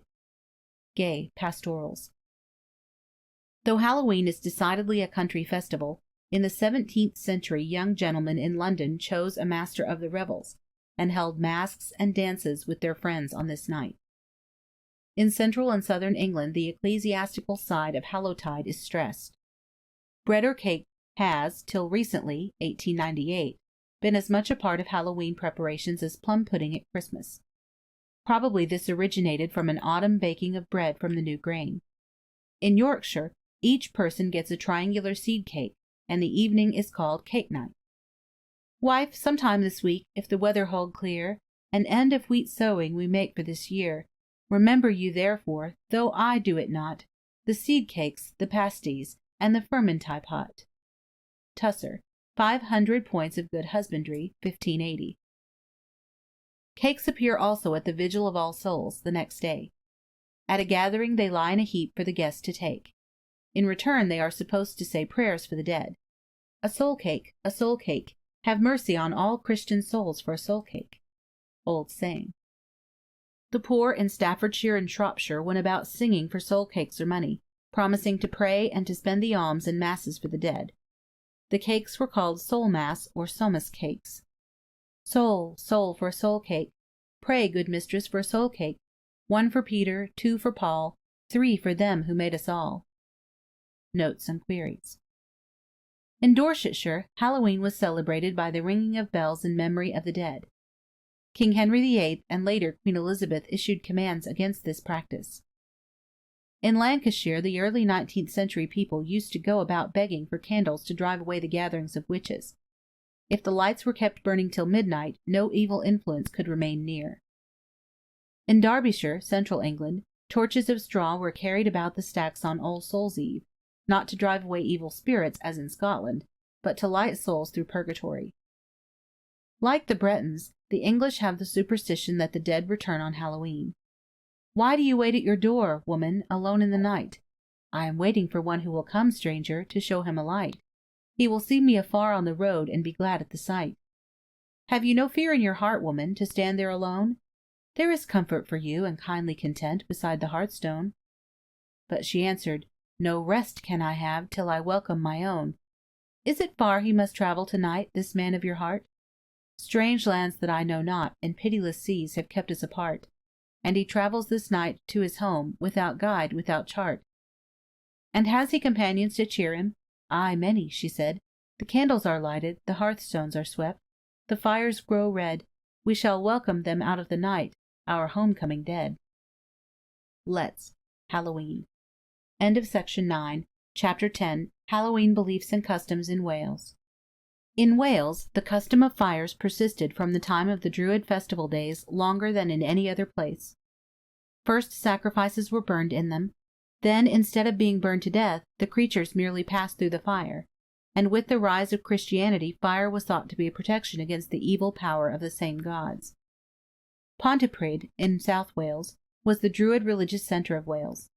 It is still marked by a stone circle and an altar on a hill. In after years it was believed that the stones were people changed to that form by the power of a witch. In North Wales, the November Eve fire, which each family built in the most prominent place near the house, was called Col Coth. Into the dying fire each member of the family threw a white stone marked so that he could recognize it again. Circling about the fire hand in hand, they said their prayers and went to bed. In the morning, each searched for his stone, and if he could not find it, he believed that he would die within the next 12 months. This is still credited. There is now the custom also of watching the fires till the last spark dies, and instantly rushing downhill. The devil, or the cutty black sow, take the hindmost. A Cardiganshire proverb says, "A cutty black sow on every stile, spinning and carding every All Hallows Eve."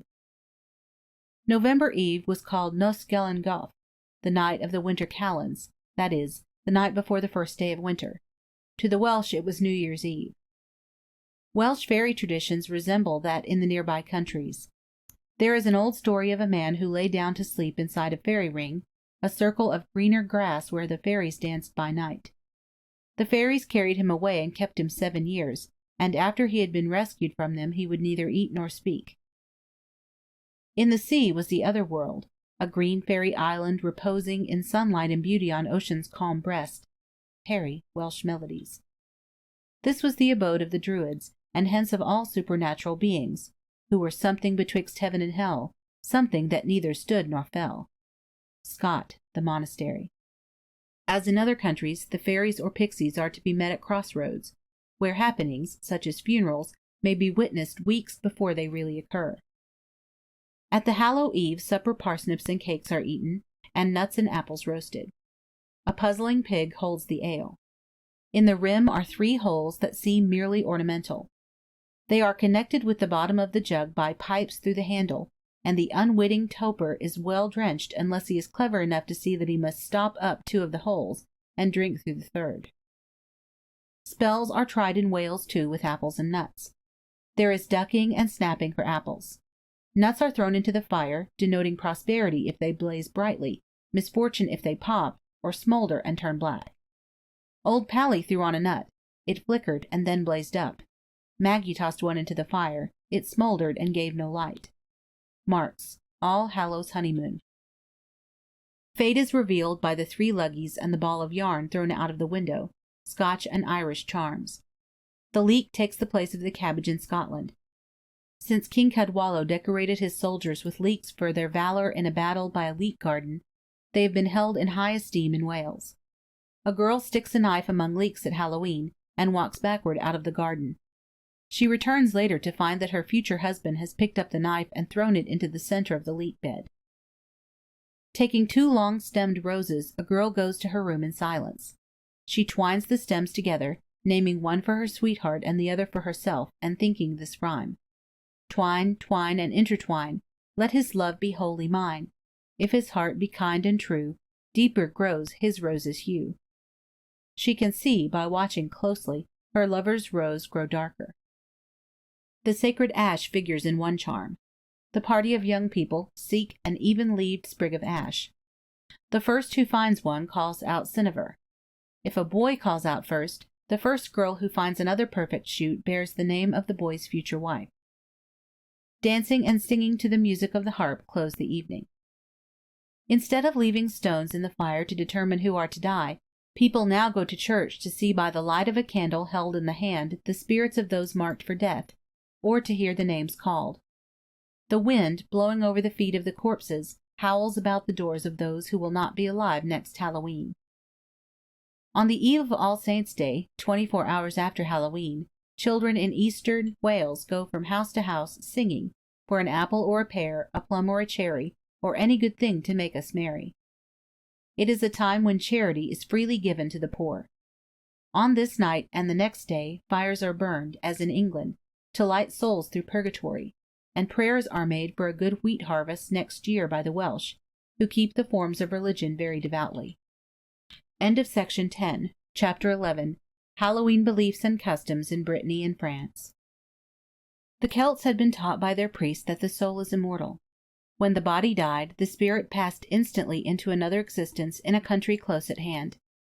We remember that the other world of the British Isles, peopled by the banished Tuatha and all superhuman beings, was either in caves in the earth, as in Ireland, or in an island like the English Avalon. By giving a mortal one of their magic apples to eat, fairies could entice him whither they would, and at last away into their country. In the Irish story of Nera, the corpse of the criminal is the cause of Nera's being lured into the cave. So the dead have the same power as fairies, and live in the same place. On May Eve and November Eve, the dead and the fairies hold their revels together and make excursions together. If a young person died, he was said to be called away by the fairies. The Tuatha may not have been a race of gods, but merely the early Celts, who grew to godlike proportions as the years raised a mound of lore and legends for their pedestal. So they might really be only the dead, and not of superhuman nature. In the 4th century A.D., the men of England were hard-pressed by the Picts and Scots from the northern border, and were helped in their need by the Teutons.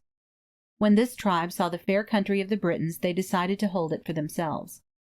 After they had driven out the northern tribes in the 5th century, when King Arthur was reigning in Cornwall, they drove out those whose cause they had fought.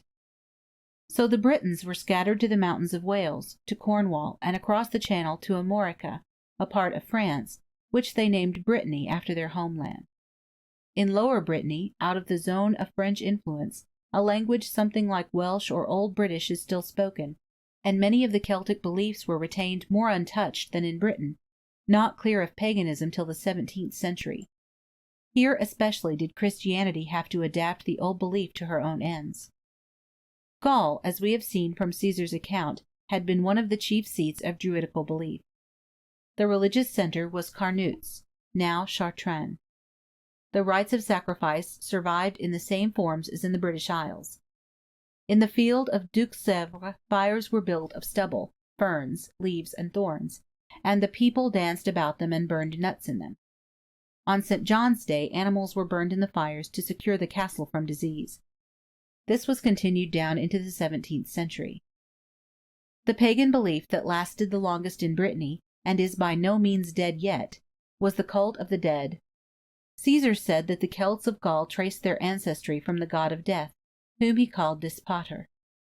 Now figures of L'Ankou, a skeleton armed with a spear, can be seen in most villages of Brittany.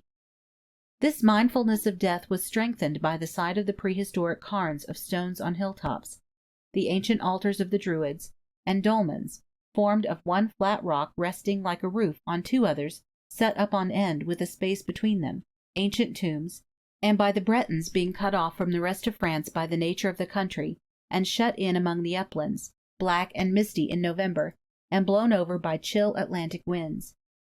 Under a seeming dull indifference and melancholy, the Bretons conceal a lively imagination, and no place has a greater wealth of legendary literature. What fairies, dwarves, pixies, and the like are to the Celts of other places, the spirits of the dead are to the Celts of Brittany. They possess the earth on Christmas, St. John's Day, and All Saints. In Finistère, that western point of France, there is a saying that on the eve of All Souls there are more dead in every house than sands on the shore. The dead have the power to charm mortals and take them away, and to foretell the future. They must not be spoken of directly, any more than the fairies of the Scottish border, or met with for fear of evil results. By the Bretons of the 6th century, the nearby island of Britain, which they could just see on clear days, was called the Other World. An historian, Procopius, tells how the people nearest Britain were exempted from paying tribute to the Franks, because they were subject to nightly summons to ferry the souls of the dead across in their boats, and deliver them into the hands of the Keeper of Souls. Farther inland, a black bog seemed to be the entrance to an other-world underground. One location which combines the ideas of an island and a cave was a city buried in the sea. The people imagined they could hear the bells of Cur Is ringing, and joyous music sounding, for though this was a city of the dead, it resembled the fairy places of Ireland, and was ruled by King Graillon and his fair daughter Dahut, who could lure mortals away by her beauty and enchantments. The approach of winter is believed to drive, like the flocks, the souls of the dead from their cold, cheerless graves to the food and warmth of home. This is why November Eve, the night before the first day of winter, was made sacred to them. When comes the harvest of the year, before the scythe the wheat will fall. Bottrell, Songs of Brittany. The harvest time reminded the Bretons of the garnering by that reaper, Death. On November Eve milk is poured on graves, feasts and candles set out on the tables, and fires lighted on the hearths to welcome the spirits of departed kinsfolk and friends. In France from the 12th to the 14th centuries, stone buildings like lighthouses were erected in cemeteries. They were 20 or 30 feet high, with lanterns on top. On Halloween they were kept burning to safeguard the people from the fear of night-wandering spirits and the dead, so they were called Lanterne des Morts. The cemetery is the social center of the Breton village. It is at once meeting place, playground, park, and church. The tombs that outline the hills make the place seem one vast cemetery. On All Souls' Eve in the mid-19th century the procession of tombs was held. All formed a line and walked about the cemetery, calling the names of those who were dead, as they approached their resting place. The record was carefully remembered, so that not one should seem to be forgotten. "We live with our dead," say the Bretons. First, on the Eve of All Souls, comes the religious service, Black Vespers. The blessedness of death is praised, the sorrows and shortness of life dwelt upon. After a common prayer, all go out to the cemetery to pray separately, each by the graves of his kin, or to the place of bones, where the remains of those long dead are thrown all together in one tomb. They can be seen behind gratings, by the people as they pass, and rows of skulls at the sides of the entrance can be touched. In these tombs are Latin inscriptions meaning, "Remember thou must die, today me, and tomorrow to thee," and others reminding the reader of his coming death. From the cemetery, the people go to a house or an inn which is the gathering place for the night, singing or talking loudly on the road to warn the dead who are hastening home, lest they may meet.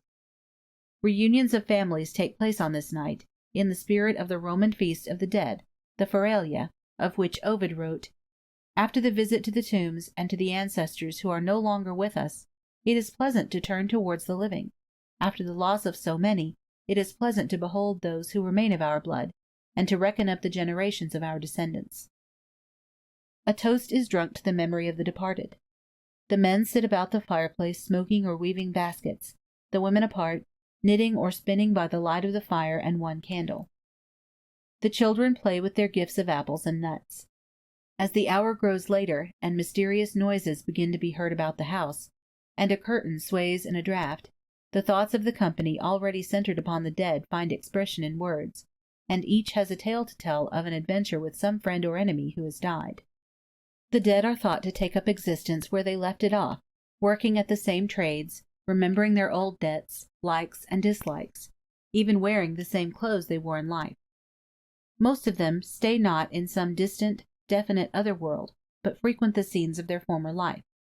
They never trespass upon daylight, and it is dangerous to meet them at night, because they are very ready to punish any slight to their memory, such as selling their possessions or forgetting the hospitality due them.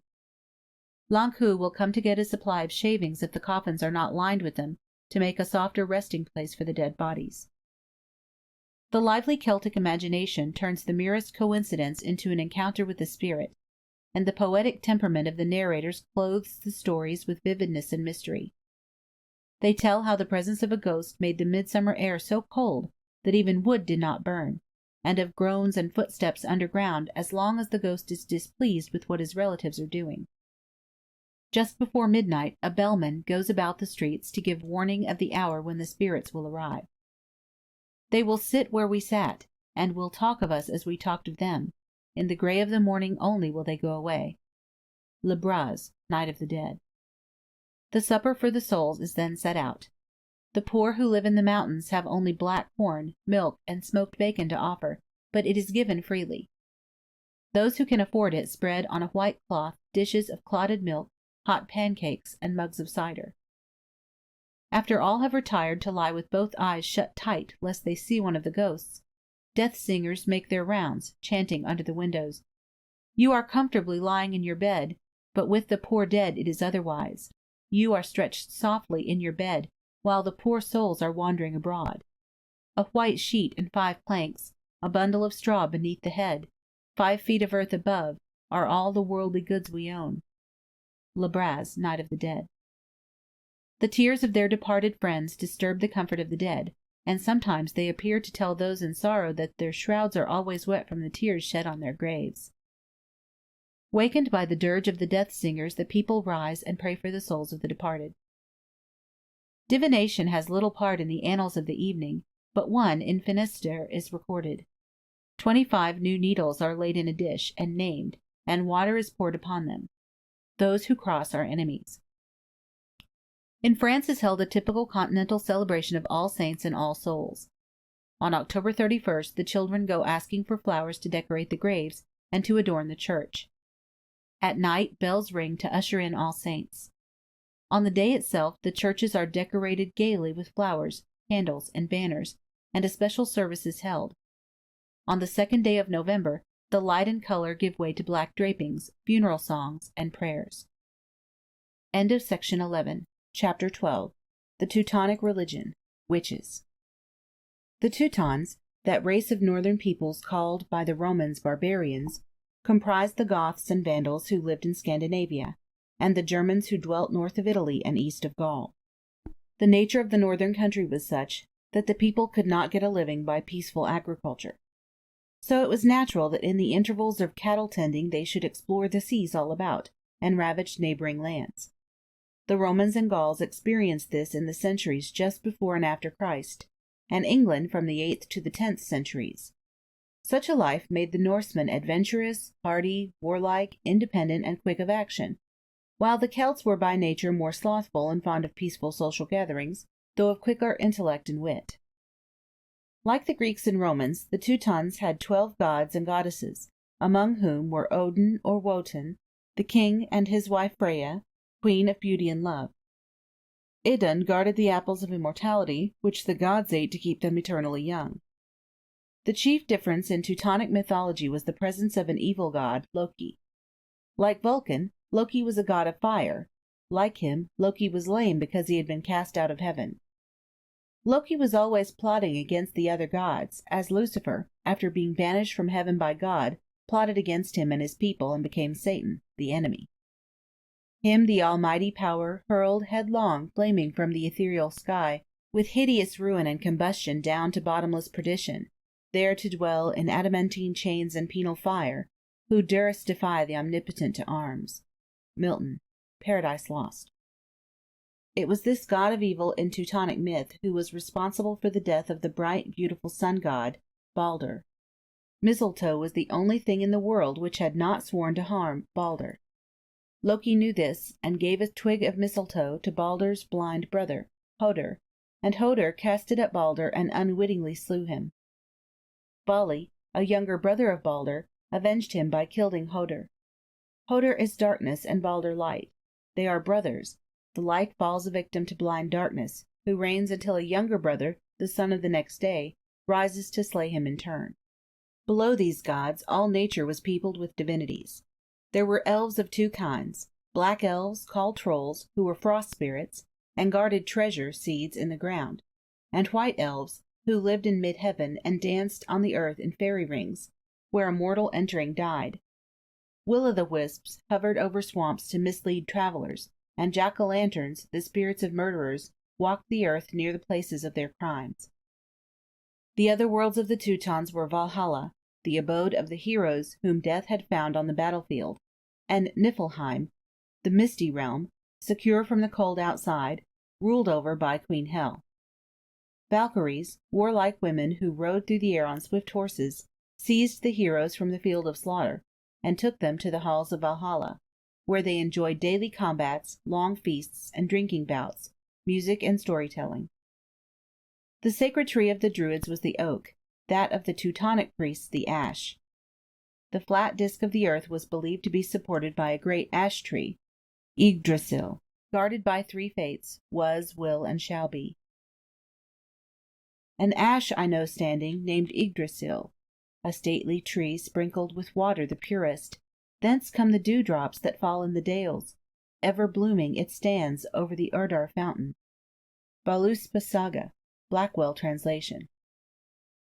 The name of was means the past, of will the power, howbeit small, which men have over present circumstances, and shall be the future over which man has no control.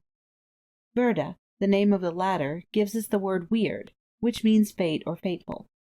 The three weird sisters in Macbeth are seeresses. Besides the ash, other trees and shrubs were believed to have peculiar powers, which they have kept, with some changes of meaning, to this day. The elder, elves' grave, the hawthorn, the juniper, were sacred to supernatural powers. The priests of the Teutons sacrificed prisoners of war in consecrated groves to Tyr, god of the sword. The victims were not burned alive as by the Druids, but cut and torn terribly, and their dead bodies burned. From these sacrifices auspices were taken. A man's innocence or guilt was manifested by gods to men through ordeals by fire, walking upon red-hot plowshares, holding a heated bar of iron, or thrusting the hands into red-hot gauntlets or into boiling water. If after a certain number of days no burns appeared, the person was declared innocent. If a suspected man, thrown into the water, floated, he was guilty. If he sank, he was acquitted. The rites of the Celts were done in secret, and it was forbidden that they be written down. Those of the Teutons were commemorated in Edda and Saga, poetry and prose. In the far north, the shortness of summer and the length of winter so impressed the people that when they made a story about it they told of a maiden, the spring, put to sleep, and guarded along with a hoard of treasure by a ring of fire. One night only could break through the flames, awaken her, and seize the treasure. He is the returning sun, and the treasure he gets possession of is the wealth of summer vegetation. So there is the story of Brynhilda, pricked by the sleep-thorn of her father Wotan, and sleeping until Sigurd wakens her. They marry, but soon Sigurd has to give her up to Gunnar, the relentless winter, and Gunnar cannot rest until he has killed Sigurd, and reigns undisturbed. Grimm's story of Rapunzel, the princess who was shut up by a winter witch, and of Briar Rose, pricked by a witch's spindle, and sleeping inside a hedge which blooms with spring at the night's approach, mean likewise the struggle between summer and winter. The chief festivals of the Teutonic year were held at midsummer and midwinter. May Day, the very beginning of spring, was celebrated by May ridings, when winter and spring, personified by two warriors, engaged in a combat in which winter, the fur-clad king of ice and snow, was defeated. It was then that the sacred fire had been kindled, and the sacrificial feast held. Judgments were rendered then. The summer solstice was marked by bonfires, like those of the Celts on May Eve and midsummer. They were kindled in an open place or on a hill, and the ceremonies held about them were similar to the Celtic. As late as the 18th century these same customs were observed in Iceland. A maypole wreathed with magical herbs is erected as the center of the dance in Sweden, and in Norway a child chosen May bride is followed by a procession as at a real wedding. This is a symbol of the wedding of sun and earth deities in the spring. The maypole, probably imported from Celtic countries, is used at midsummer because the spring does not begin in the north before June. Yuletide in December celebrated the sun's turning back, and was marked by banquets and gaiety. A chief feature of all those feasts was the drinking of toasts to the gods, with vows and prayers. By the 6th century, Christianity had supplanted Druidism in the British Isles. It was the 9th before Christianity made much progress in Scandinavia. After King Olaf had converted his nation, the toasts which had been drunk to the pagan gods were kept in honor of Christian saints. For instance, those to Freya were now drunk to the Virgin Mary or to St. Gertrude. The wedding of the sark sleeve, that custom of Scotland and Ireland, was in its earliest form a rite to Freya as the northern goddess of love. To secure her aid in a love affair, a maid would wash in a running stream a piece of fine linen, for Freya was fond of personal adornment, and would hang it before the fire to dry an hour before midnight. At 11:30 she must turn it, and at 12 her lover's apparition would appear to her, coming in at the half-open door. The wind howled through the leafless boughs, and there was every appearance of an early and severe winter, as indeed befell. Long before 11 o'clock all was hushed and quiet within the house, and indeed without nothing was heard, except the cold wind which howled mournfully in gusts.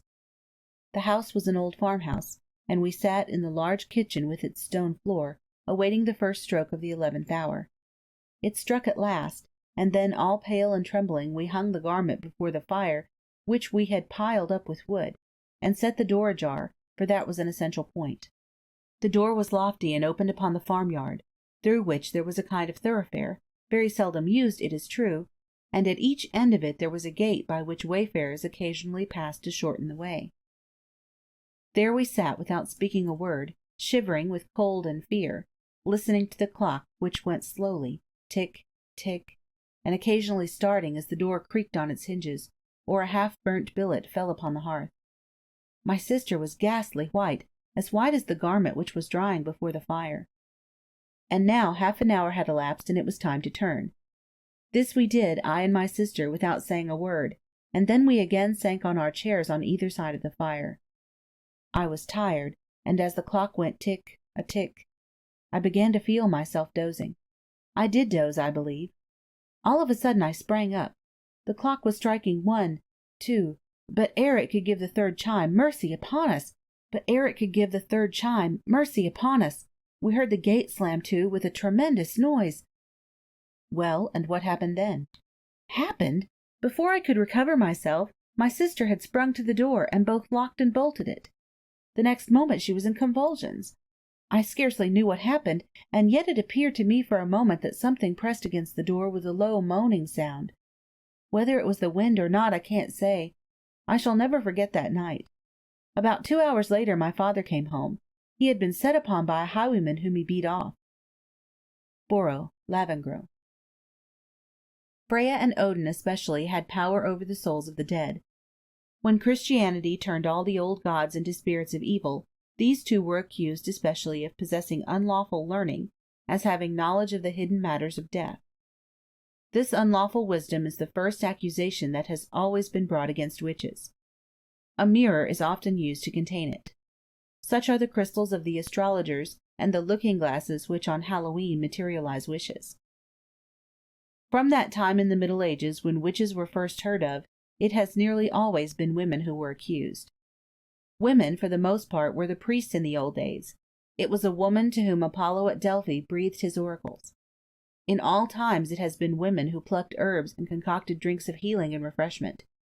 So it was very easy to imagine that they experimented with poisons and herbs of magic power under the guidance of the now evil gods. If they were so directed, they must go on occasion to consult with their masters. The idea arose of a witches' Sabbath, when women were enabled by evil means to fly away and adore in secret the gods from whom the rest of the world had turned. There were such meeting places all over Europe. They had been places of sacrifice, of judgment, or of wells and springs considered holy under the old religion, and whither the gods had now been banished. The most famous was the Blocksberg in the Harz Mountains in Germany. Dame Baubo first to lead the crew, a tough old sow and the mother thereon, then follow the witches every one. Goethe, Faust, Taylor translation. In Norway, the mountains above Bergen were a resort, and the Dovrefjeld, once the home of the trolls. It's easy to slip in here, but outward the Dover King's gate opens not. Ibsen, Peer Gynt, Archer translation. In Italy the witches met under a walnut tree near Benevento, in France at Puy de Dôme, in Spain near Sevilla. In these night ridings Odin was the leader of a wild hunt. In stormy, blustering autumn weather, the wonted roar was up among the woods. Milton, Comus. Odin rode in pursuit of a shadowy deer with the furious host behind him.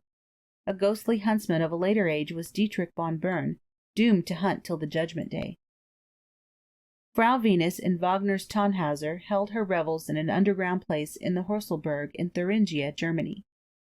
This was one of the seats of Hulda, the goddess of spring. Venus herself is like the Christian conception of Freya and Hel. She gathers about her a throng of nymphs, sylphs, and those she has lured into the mountain by intoxicating music and promises. The enchanting sounds enticed only those in whose hearts wild, sensuous longings had already taken root. Of these, Tannhauser is one. He has stayed a year, but it seems to him only one day. Already he is tired of the rosy light and eternal music and languor, and longs for the fresh green world of action he once knew. He fears that he has forfeited his soul's salvation by being there at all, but cries, "At the holy name, Venus and her revelers vanish," and Tannhauser finds himself in a meadow, hears the tinkling herd bells, and a shepherd's voice singing, "Frau Hulda, goddess of the spring, steps forth from the mountains old. She comes, and all the brooklets sing, and fled is winter's cold. Play, play, my pipe, your lightest lay, for spring has come, and merry May." Tannhauser, Huckel translation, praising the goddess in her blameless state. By the 15th century, Satan, taking the place of the gods, assumed control of the evil creatures. Now that witches were the followers of the devil, they wrote their names in his book, and were carried away by him for the revels by night. A new witch was pricked with a needle to initiate her into his company. At the party, the devil was adored with worship due to God alone. Dancing, a device of the pagans, and hence considered wholly wicked, was indulged in to unseemly lengths.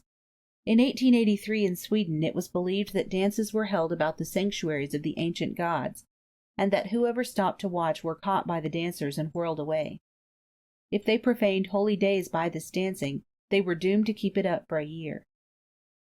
At the witches' Sabbath the devil himself sometimes appeared as a goat, and the witches were attended by cats, owls, bats, and cuckoos, because these creatures had once been sacred to Freya. At the feast horseflesh, once the food of the gods at banquets, was eaten. The broth for the feast was brewed in a kettle held over the fire by a tripod, like that which supported the seat of Apollo's priestess at Delphi. The kettle may be a reminder of the one Thor got, which gave to each guest whatever food he asked of it, or it may be merely that used in brewing the herb remedies which women made before they were thought to practice witchcraft. In the kettle were cooked mixtures which caused storms and shipwrecks, plagues and blights. No salt was eaten, for that was a wholesome substance. The witches of Germany did not have prophetic power. Those of Scandinavia, like the Norse fates, did have it. The troll wives of Scandinavia were like the witches of Germany. They were cannibals, especially relishing children, like the witch in Hansel and Gretel. From the 14th to the 18th century, all through Europe and the New World, people thought to be witches, and hence in the devil's service were persecuted. It was believed that they were able to take the form of beasts. A wolf or other animal is caught in a trap or shot and disappears. Later, an old woman who lives alone in the woods is found suffering from a similar wound. She is then declared to be a witch. There was once an old castle in the middle of a vast thick wood. In it lived an old woman quite alone, and she was a witch. By day she made herself into a cat or a screech owl, but regularly at night she became a human being again. Grimm, Jorinda and Jorngel. Hares found on May morning are witches and should be stoned, reads an old superstition. If you tease a cat on May Eve, it will turn into a witch and hurt you. End of section 12. Chapter 13. Walpurgis Night. Walpurga was a British nun who went into Germany in the 8th century to found holy houses. After a pious life she was buried at Eichstatt, where it is said a healing oil trickled from her rock tomb. This miracle reminded men of the fruitful dew which fell from the manes of the Valkyries' horses, and when one of the days sacred to her came on May 1st, the wedding day of Frau Hulda and the sun god, the people thought of her as a Valkyrie, and identified her with Hulda. As like a Valkyrie she rode armed on her steed, she scattered, like Hulda, spring flowers and fruitful dew upon the fields and vales. When these deities fell into disrepute, Walpurga too joined the pagan train that swept the sky on the eve of May 1st, and afterwards on mountain tops to sacrifice and to adore Hulda, as the priests had sacrificed for a prosperous season and a bountiful harvest. So this night was called Walpurgis Night, when evil beings were abroad, and with them human worshippers who still guarded the old faith in secret. This is very like the occasion of November Eve, which shared with May 1st Celtic manifestations of evil. Witches complete the list of supernatural beings which are out on Halloween. All are to be met at crossroads, with harm to the beholders. A superstition goes that if one wishes to see witches, he must put on his clothes wrong side out, and creep backwards to a crossroads, or wear a wild radish on May Eve. On Walpurgis Night precautions must be taken against witches who may harm cattle. The stable doors are locked and sealed with 3 crosses. Sprigs of ash, hawthorn, juniper, and elder, once sacred to the pagan gods, are now used as a protection against them. Horseshoes are nailed prongs up on the threshold or over the door. Holy bells are hung on the cows to scare away the witches, and they are guided to pasture by a goat which has been blessed. Shots are fired over the cornfield. If one wishes, he may hide in the corn and hear what will happen for a year. Signs and omens on Walpurgis Night have more weight than at other times except on St. John's Day. On Walpurgis Night, make good crops of autumn grain, but rain on May Day is harmful to them. Lovers try omens on this eve, as they do in Scotland on Halloween. If you sleep with one stocking on, you will find on May morning, in the toe, a hair the color of your sweetheart's. Girls try to find out the temperament of their husbands-to-be by keeping a linen thread for 3 days near an image of the Madonna, and at midnight on May Eve pulling it apart, saying, "Thread, I pull thee, Walpurga, I pray thee, that thou show to me what my husband's like to be." They judge of his disposition by the threads being strong or easily broken, soft or tightly woven. Dew on the morning of May 1st makes girls who wash in it beautiful. The fair maid who on the 1st of May goes to the fields at break of day, and washes in dew from the hawthorn tree, will ever after handsome be. Encyclopedia of Superstitions. A heavy dew on this morning presages a good butter year. You will find fateful initials printed in dew on a handkerchief that has been left out all the night of April 30th. On May Day girls invoke the cuckoo. "Cuckoo, cuckoo on the bough, tell me truly, tell me how many years there will be till a husband comes to me." Then they count the calls of the cuckoo until he pauses again. If a man wears clothes made of yarn spun on Walpurgis Night to the May shooting, he will always hit the bull's-eye, for the devil gives away to those he favors Freikugeln, bullets which always hit the mark. On Walpurgis Night, as on Halloween, strange things may happen to one. Jacques tells a story of a Walpurgis Night dream that is more a vision than a dream. Led to be unfaithful to his wife, a man murders the husband of a former sweetheart. To escape capture, he fires a haystack, from which a whole village is kindled. In his flight he enters an empty carriage and drives away madly, crushing the owner under the wheels. He finds that the dead man is his own brother. Faced by the person whom he believes to be the devil responsible for his misfortunes, the wretched man is ready to worship him if he will protect him. He finds that the seeming devil is in reality his guardian angel, who sent him this dream that he might learn the depths of wickedness lying unfathomed in his heart, waiting an opportunity to burst out. Both May Eve and St. John's Eve are times of freedom and unrestraint. People are filled with a sort of madness which makes them unaccountable for their deeds. For you see, Pastor, within every one of us a spark of paganism is glowing. It has outlasted the 1,000 years since the old Teutonic times. Once a year it flames up high, and we call it St. John's fire. Once a year comes Free Night. Yes, truly, Free Night. Then the witches, laughing scornfully, ride to Blocksberg, upon the mountain-top, on their broomsticks, the same broomsticks with which at other times their witchcraft is whipped out of them. Then the whole wild company skims along the forest way, and then the wild desires awaken in our hearts which life has not fulfilled. Sudermann, St. John's Fire, Porter translation. End of section 13. Chapter 14. More Hallowtide Beliefs and Customs. Only the Celts and the Teutons celebrate an occasion actually like our Halloween. The countries of southern Europe make of it a religious vigil, like that already described in France. In Italy, on the night of All Souls, the spirits of the dead are thought to be abroad, as in Brittany. They may mingle with living people, and not be remarked. The Miserere is heard in all the cities. As the people pass dressed in black, bells are rung on street corners to remind them to pray for the souls of the dead.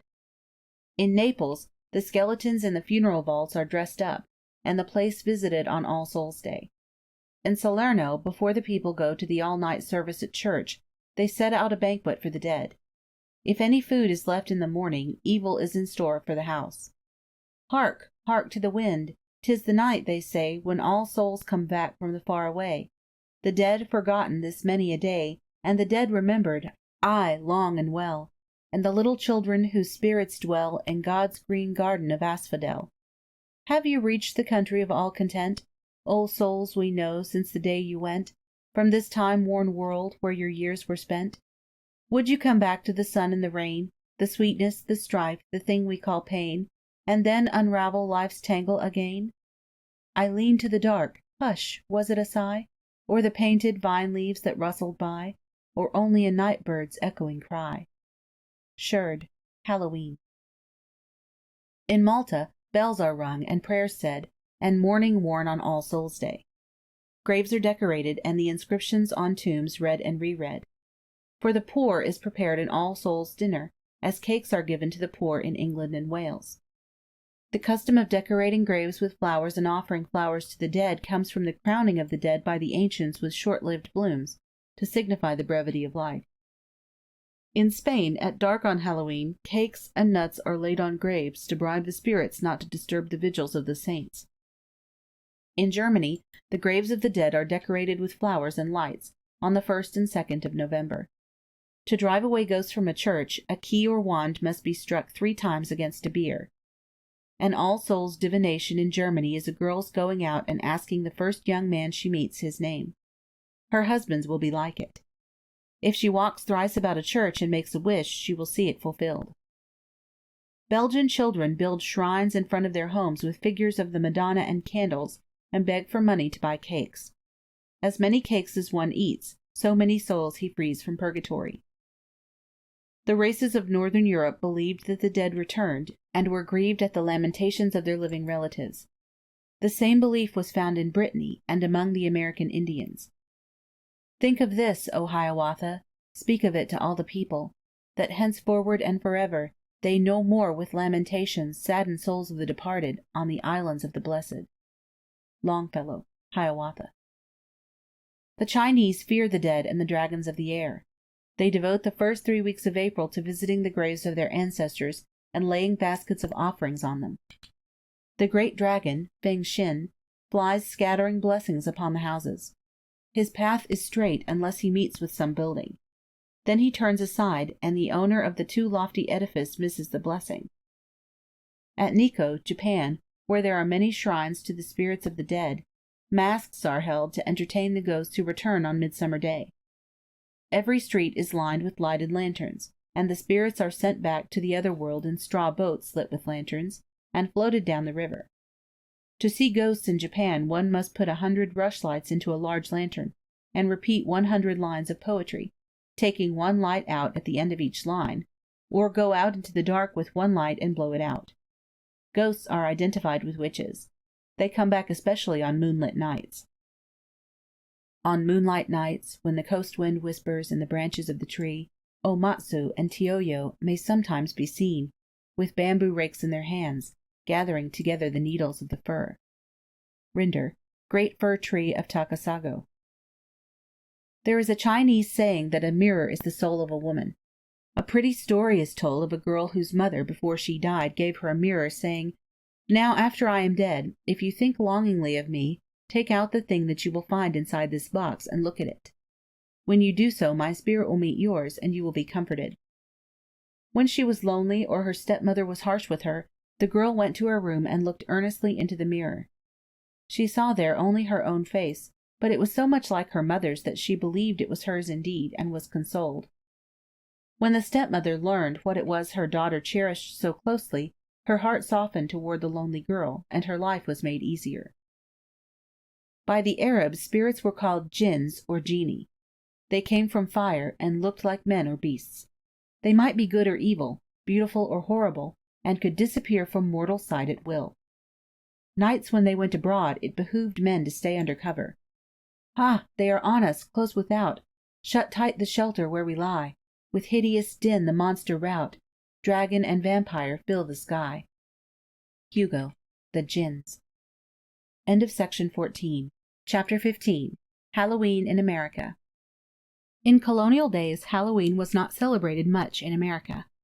Some English still kept the customs of the Old World, such as apple ducking and snapping, and girls tried the apple paring charm to reveal their lovers' initials, and the comb and mirror test to see their faces. Ballads were sung and ghost stories told, for the dead were thought to return on Halloween. There was a young officer in Phips's company at the time of the finding of the Spanish treasure ship, who had gone mad at the sight of the bursting sacks that divers had brought up from the sea, as the gold coins covered the deck. This man had once lived in the old stone house on the fair green lane, and a report had gone out that his spirit still visited it and caused discordant noises. Once, on a gusty November evening, when the clouds were scudding over the moon, a hall door had blown open with a shrieking draught and a force that caused the floor to tremble. Butterworth, Halloween Reformation. Elves, goblins, and fairies are native on American soil.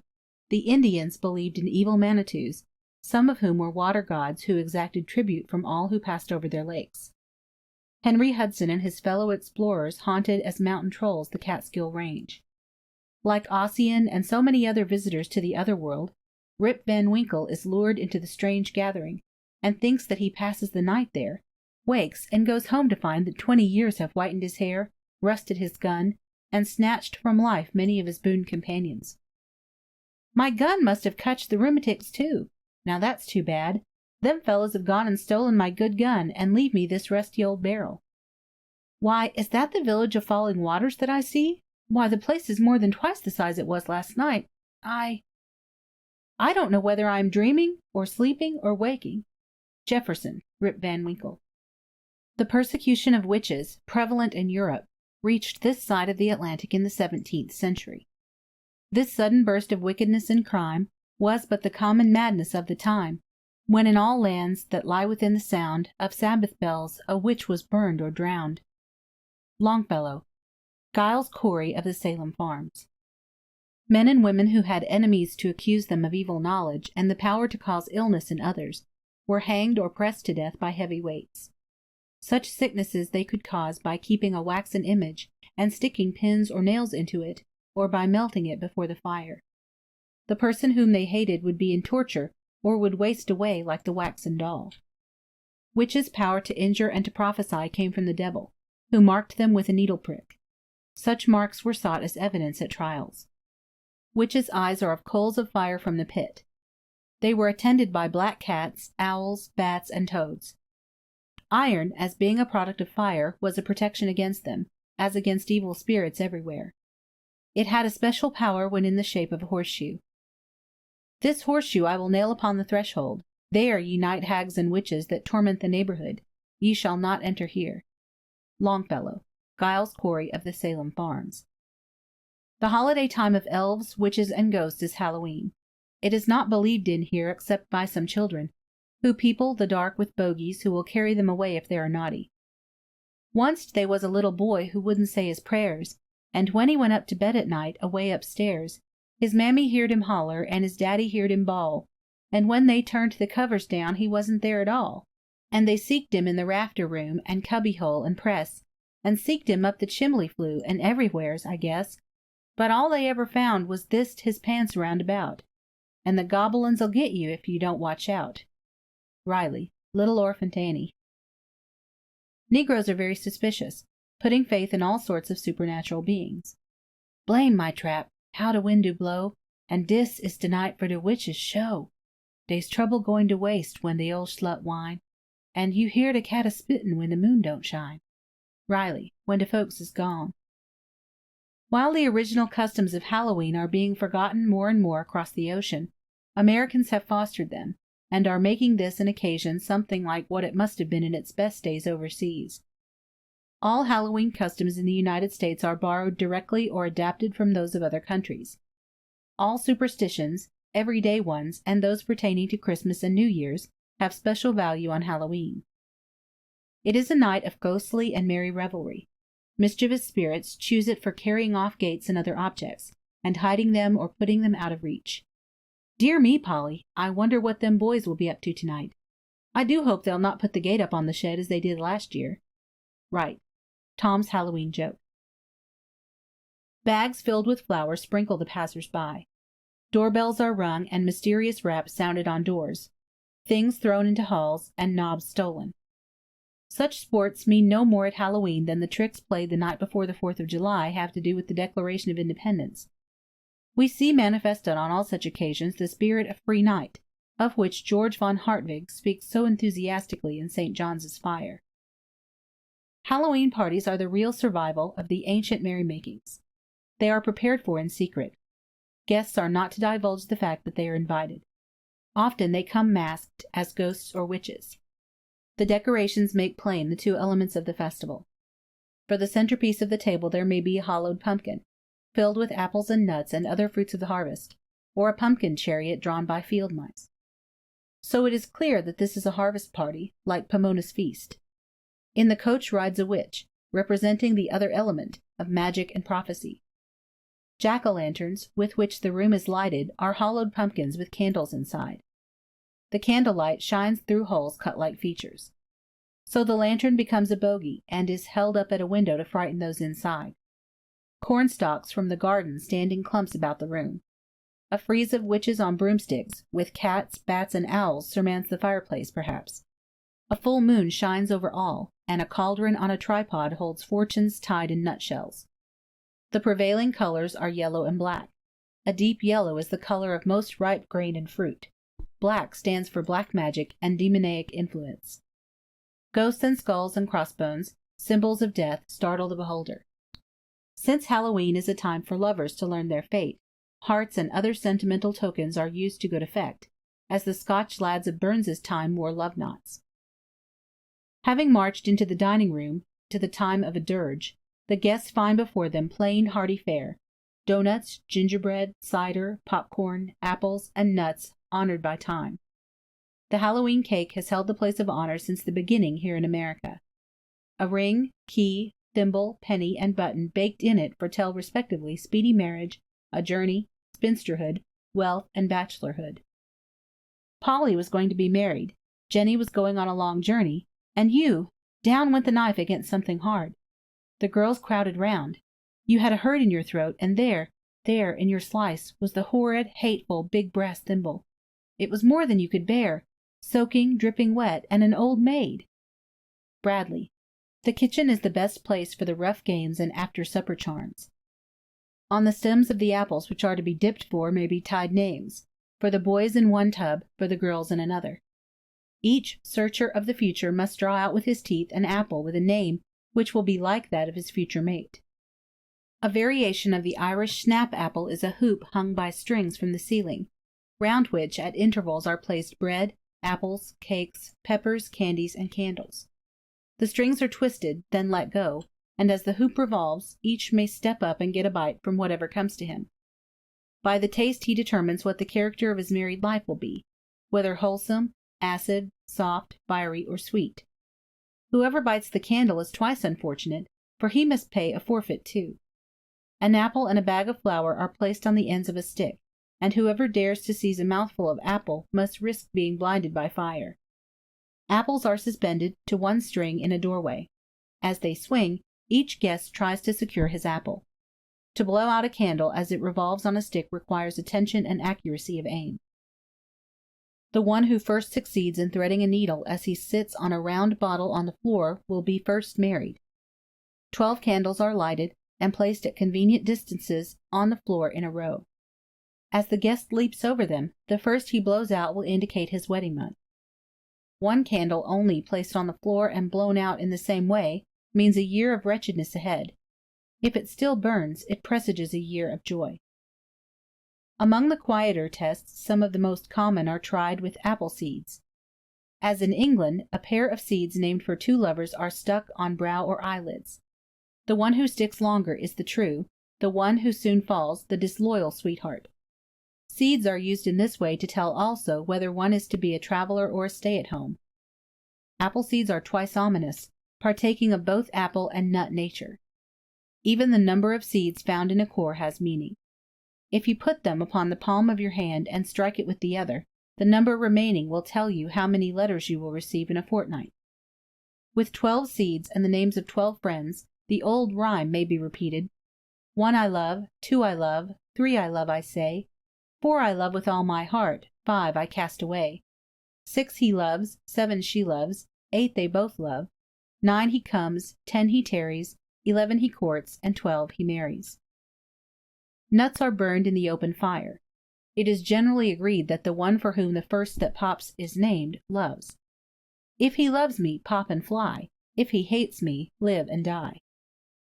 Often the superstition connected therewith is forgotten in the excitement of the moment. when every one among us, toad as small as pickaninny, would huddle in the chimbley cona's glow, to listen to dem chilly winds of old Novembers, go a-streechin' like a spook around de huts. 'Twell de pickaninny's fingers gets to shakin' o'er dem embers, and they like to roast de knuckles instead o' nuts. In Werner's Readings, No. 31. Letters of the alphabet are carved on a pumpkin. Fate guides the hand of the blindfolded seeker to the fateful initial which he stabs with a pin. Letters cut out of paper are sprinkled on water in a tub. They form groups from which anyone with imagination may spell out names.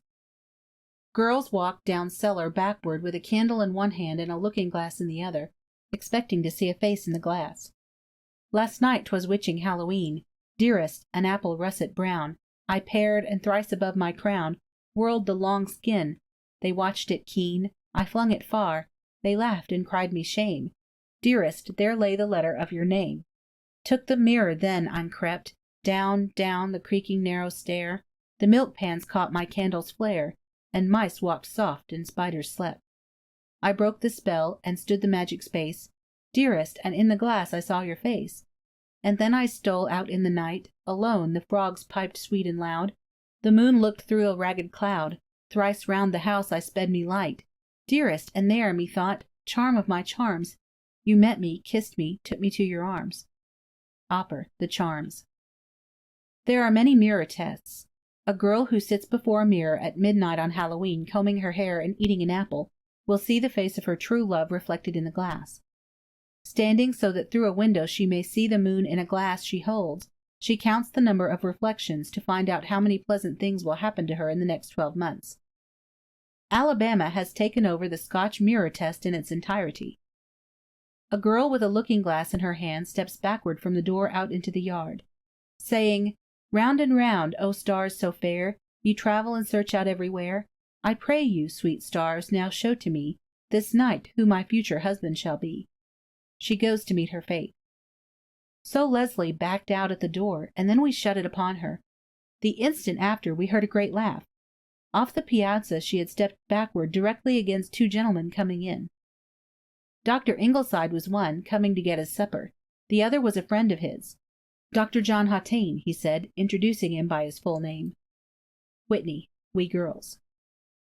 A custom that is a reminder of the lighted boats sent downstream in Japan to bear away the souls of the dead is that which makes use of nutshell boats. These have tiny candles fastened in them, are lighted and named, and set adrift on a tub of water. If they cling to the side, their namesake will lead a quiet life. Some will float together. Some will collide and be shipwrecked. Others will bear steadily toward a goal, though the waves are rocked in a tempest. Their behavior is significant. The candle which burns longest belongs to the one who will marry first.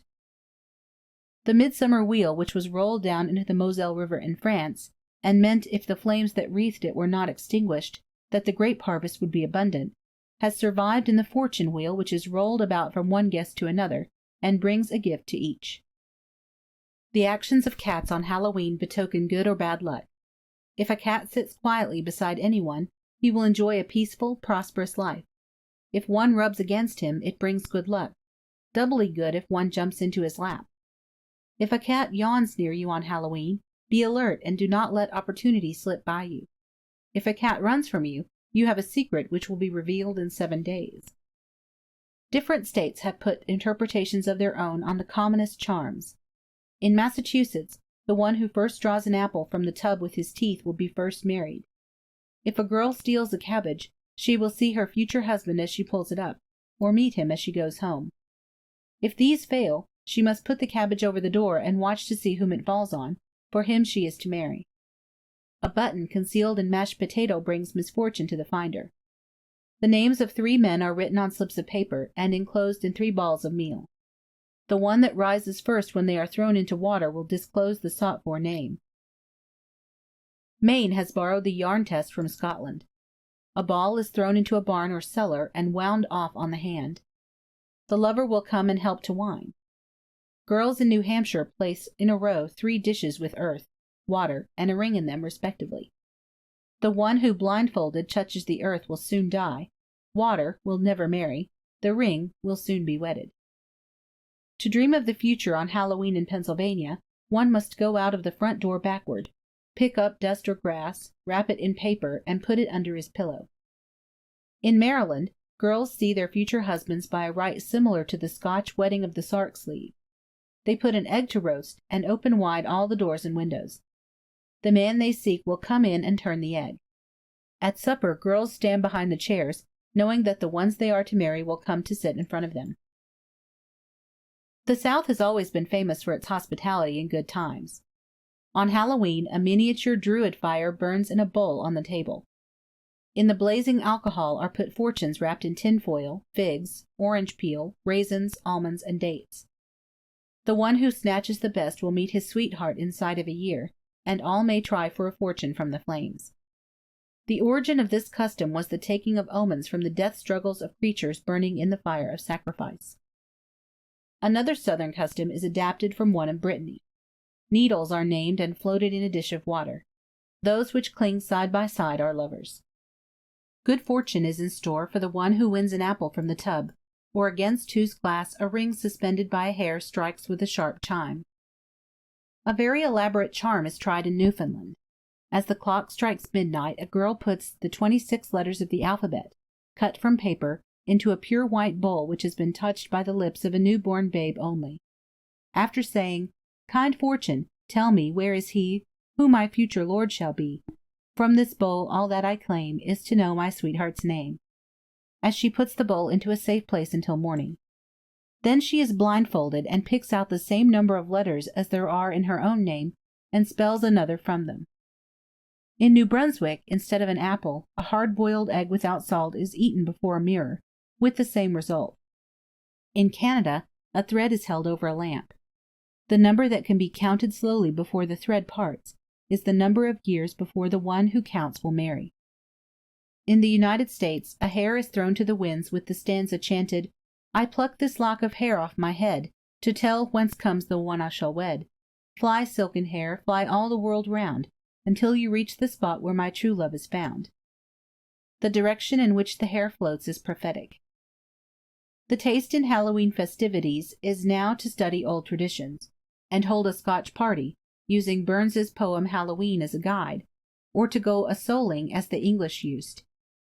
In short, no custom that was once honored at Halloween is out of fashion now. Cinnabar has been borrowed from Wales, and the dumb cake from the Hebrides. In the Scotch custom of cabbage stalk pulling, if the stalk comes up easily, the husband or wife will be easy to win. The melted lead test to show the occupation of the husband-to-be has been adopted in the United States. If the metal cools in round drops, the tester will never marry, or her husband will have no profession. White of egg is used in the same way. Like the Welsh test is that of filling the mouth with water and walking around the house until one meets one's fate. An adaptation of the Scottish 3 luggies is the row of 4 dishes holding dirt, water, a ring, and a rag. The dirt means divorce, the water a trip across the ocean, the ring marriage, and the rag no marriage at all. After the charms have been tried, faggots are passed about, and by the eerie light of burning salt and alcohol, ghost stories are told, each concluding his installment as his faggot withers into ashes. Sometimes the cabbage stalks are used in the omens to take the place of faggots. To induce prophetic dreams, salt, in quantities from a pinch to an eggful, is eaten before one goes to bed. "Miss Jeanette, that's such a fine trick. You must swallow a salt herring in 3 bites, bones and all, and not drink a drop till the apparition of your future spouse comes in the night to offer you a drink of water." Adams, Chrissy's Fate. If after taking 3 doses of salt 2 minutes apart, a girl goes to bed backwards, lies on her right side, and does not move till morning, she is sure to have eventful dreams. Pills made of a hazelnut, a walnut, and nutmeg grated together and mixed with butter and sugar cause dreams. If of gold, the husband will be rich. If of noise, a tradesman. If of thunder and lightning, a traveler. As in Ireland, bay leaves on or under a man's pillow will cause him to dream of his sweetheart. Also, turn your boots toward the street, leave your garters on your feet, put your stockings on your head, you'll dream of the one you're going to wed. Lemon peel carried all day and rubbed on the bedposts at night will cause an apparition to bring the dreaming girl 2 lemons. For quiet sleep and the fulfillment of any wish, eat before going to bed on Halloween a piece of dry bread. A far more interesting development of the Halloween idea than these innocent but colorless superstitions is promised by the pageant at Fort Worth, Texas, on October 31st, 1916. In the masque and pageant of the afternoon, 4,000 school children took part. At night, scenes from the pageants were staged on floats which passed along the streets. The subject was preparedness for peace, and comprised scenes from American history in which peace played an honorable part. Such were the conference of William Penn and the Quakers with the Indians, and the opening of the East to American trade. This is not a subject limited to performances at Hallowtide. May there not be written and presented in America a truly Halloween pageant, illustrating and befitting its noble origin, and making its place secure among the holidays of the year? End of section 15. Section 16. 4 poems. Halloween. Bring forth the raisins and the nuts. Tonight All Hallows' spectre struts along the moonlit way. No time is this for tear or sob, or other woes our joys to rob, but time for Pippin and for Bob, and jack-o'-lantern gay. Come forth, ye lass and trousered kid, from prisoned mischief raise the lid, and lift it good and high. Leave grave old wisdom in the lurch, set folly on a lofty perch, nor fear the awesome rod of birch when dawn illumes the sky. 'Tis night for revel set apart, to re-illume the darkened heart and rout the hosts of dole.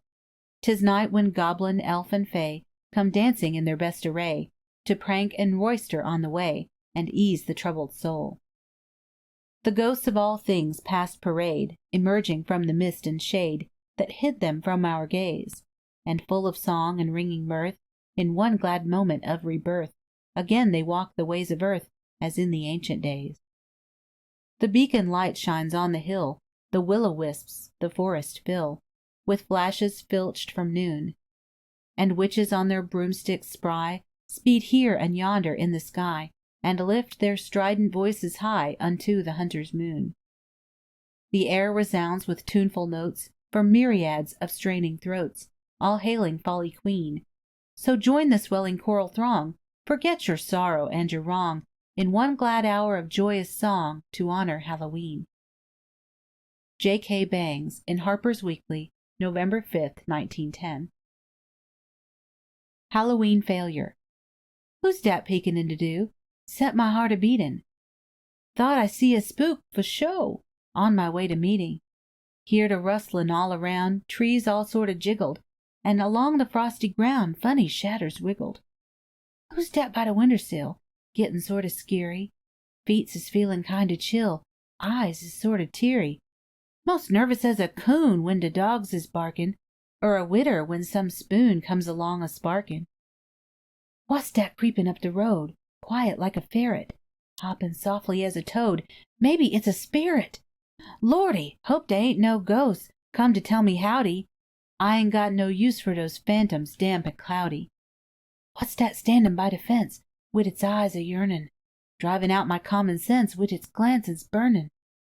Don't dast scarcely go to bed wid dem spooks round me. Ain't no rest for dis yer head when dem folks surround me. What's dat groanin' sound I hear off dere by the garden? Lordy, lordy, lordy dear, grant dis sinner pardon. Won't neber, I declare, if it ain't my Sammy. Sambo, what you doin' dere? You can't scare yo' mammy. Carlyle Smith, in Harper's Weekly, October 29th, 1910.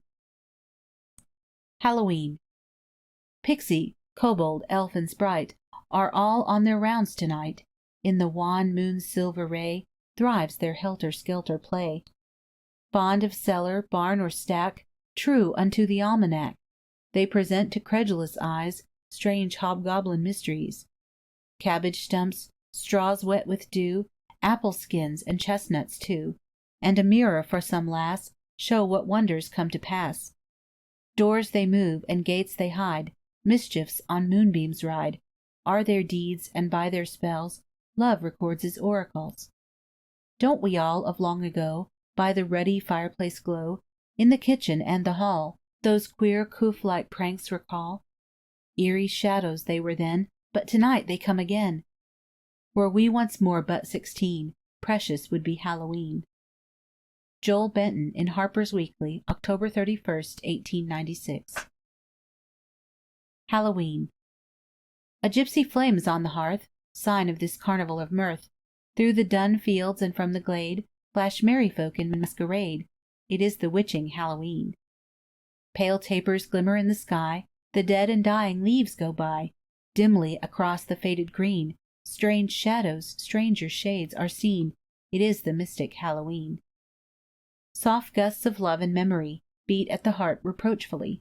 The lights that burn for those who die were flickering low, let them flare high. It is the haunting Hallowe'en. A. F. Murray in Harper's Weekly, October 30th, 1909. End of section 16. End of the Book of Hallowe'en.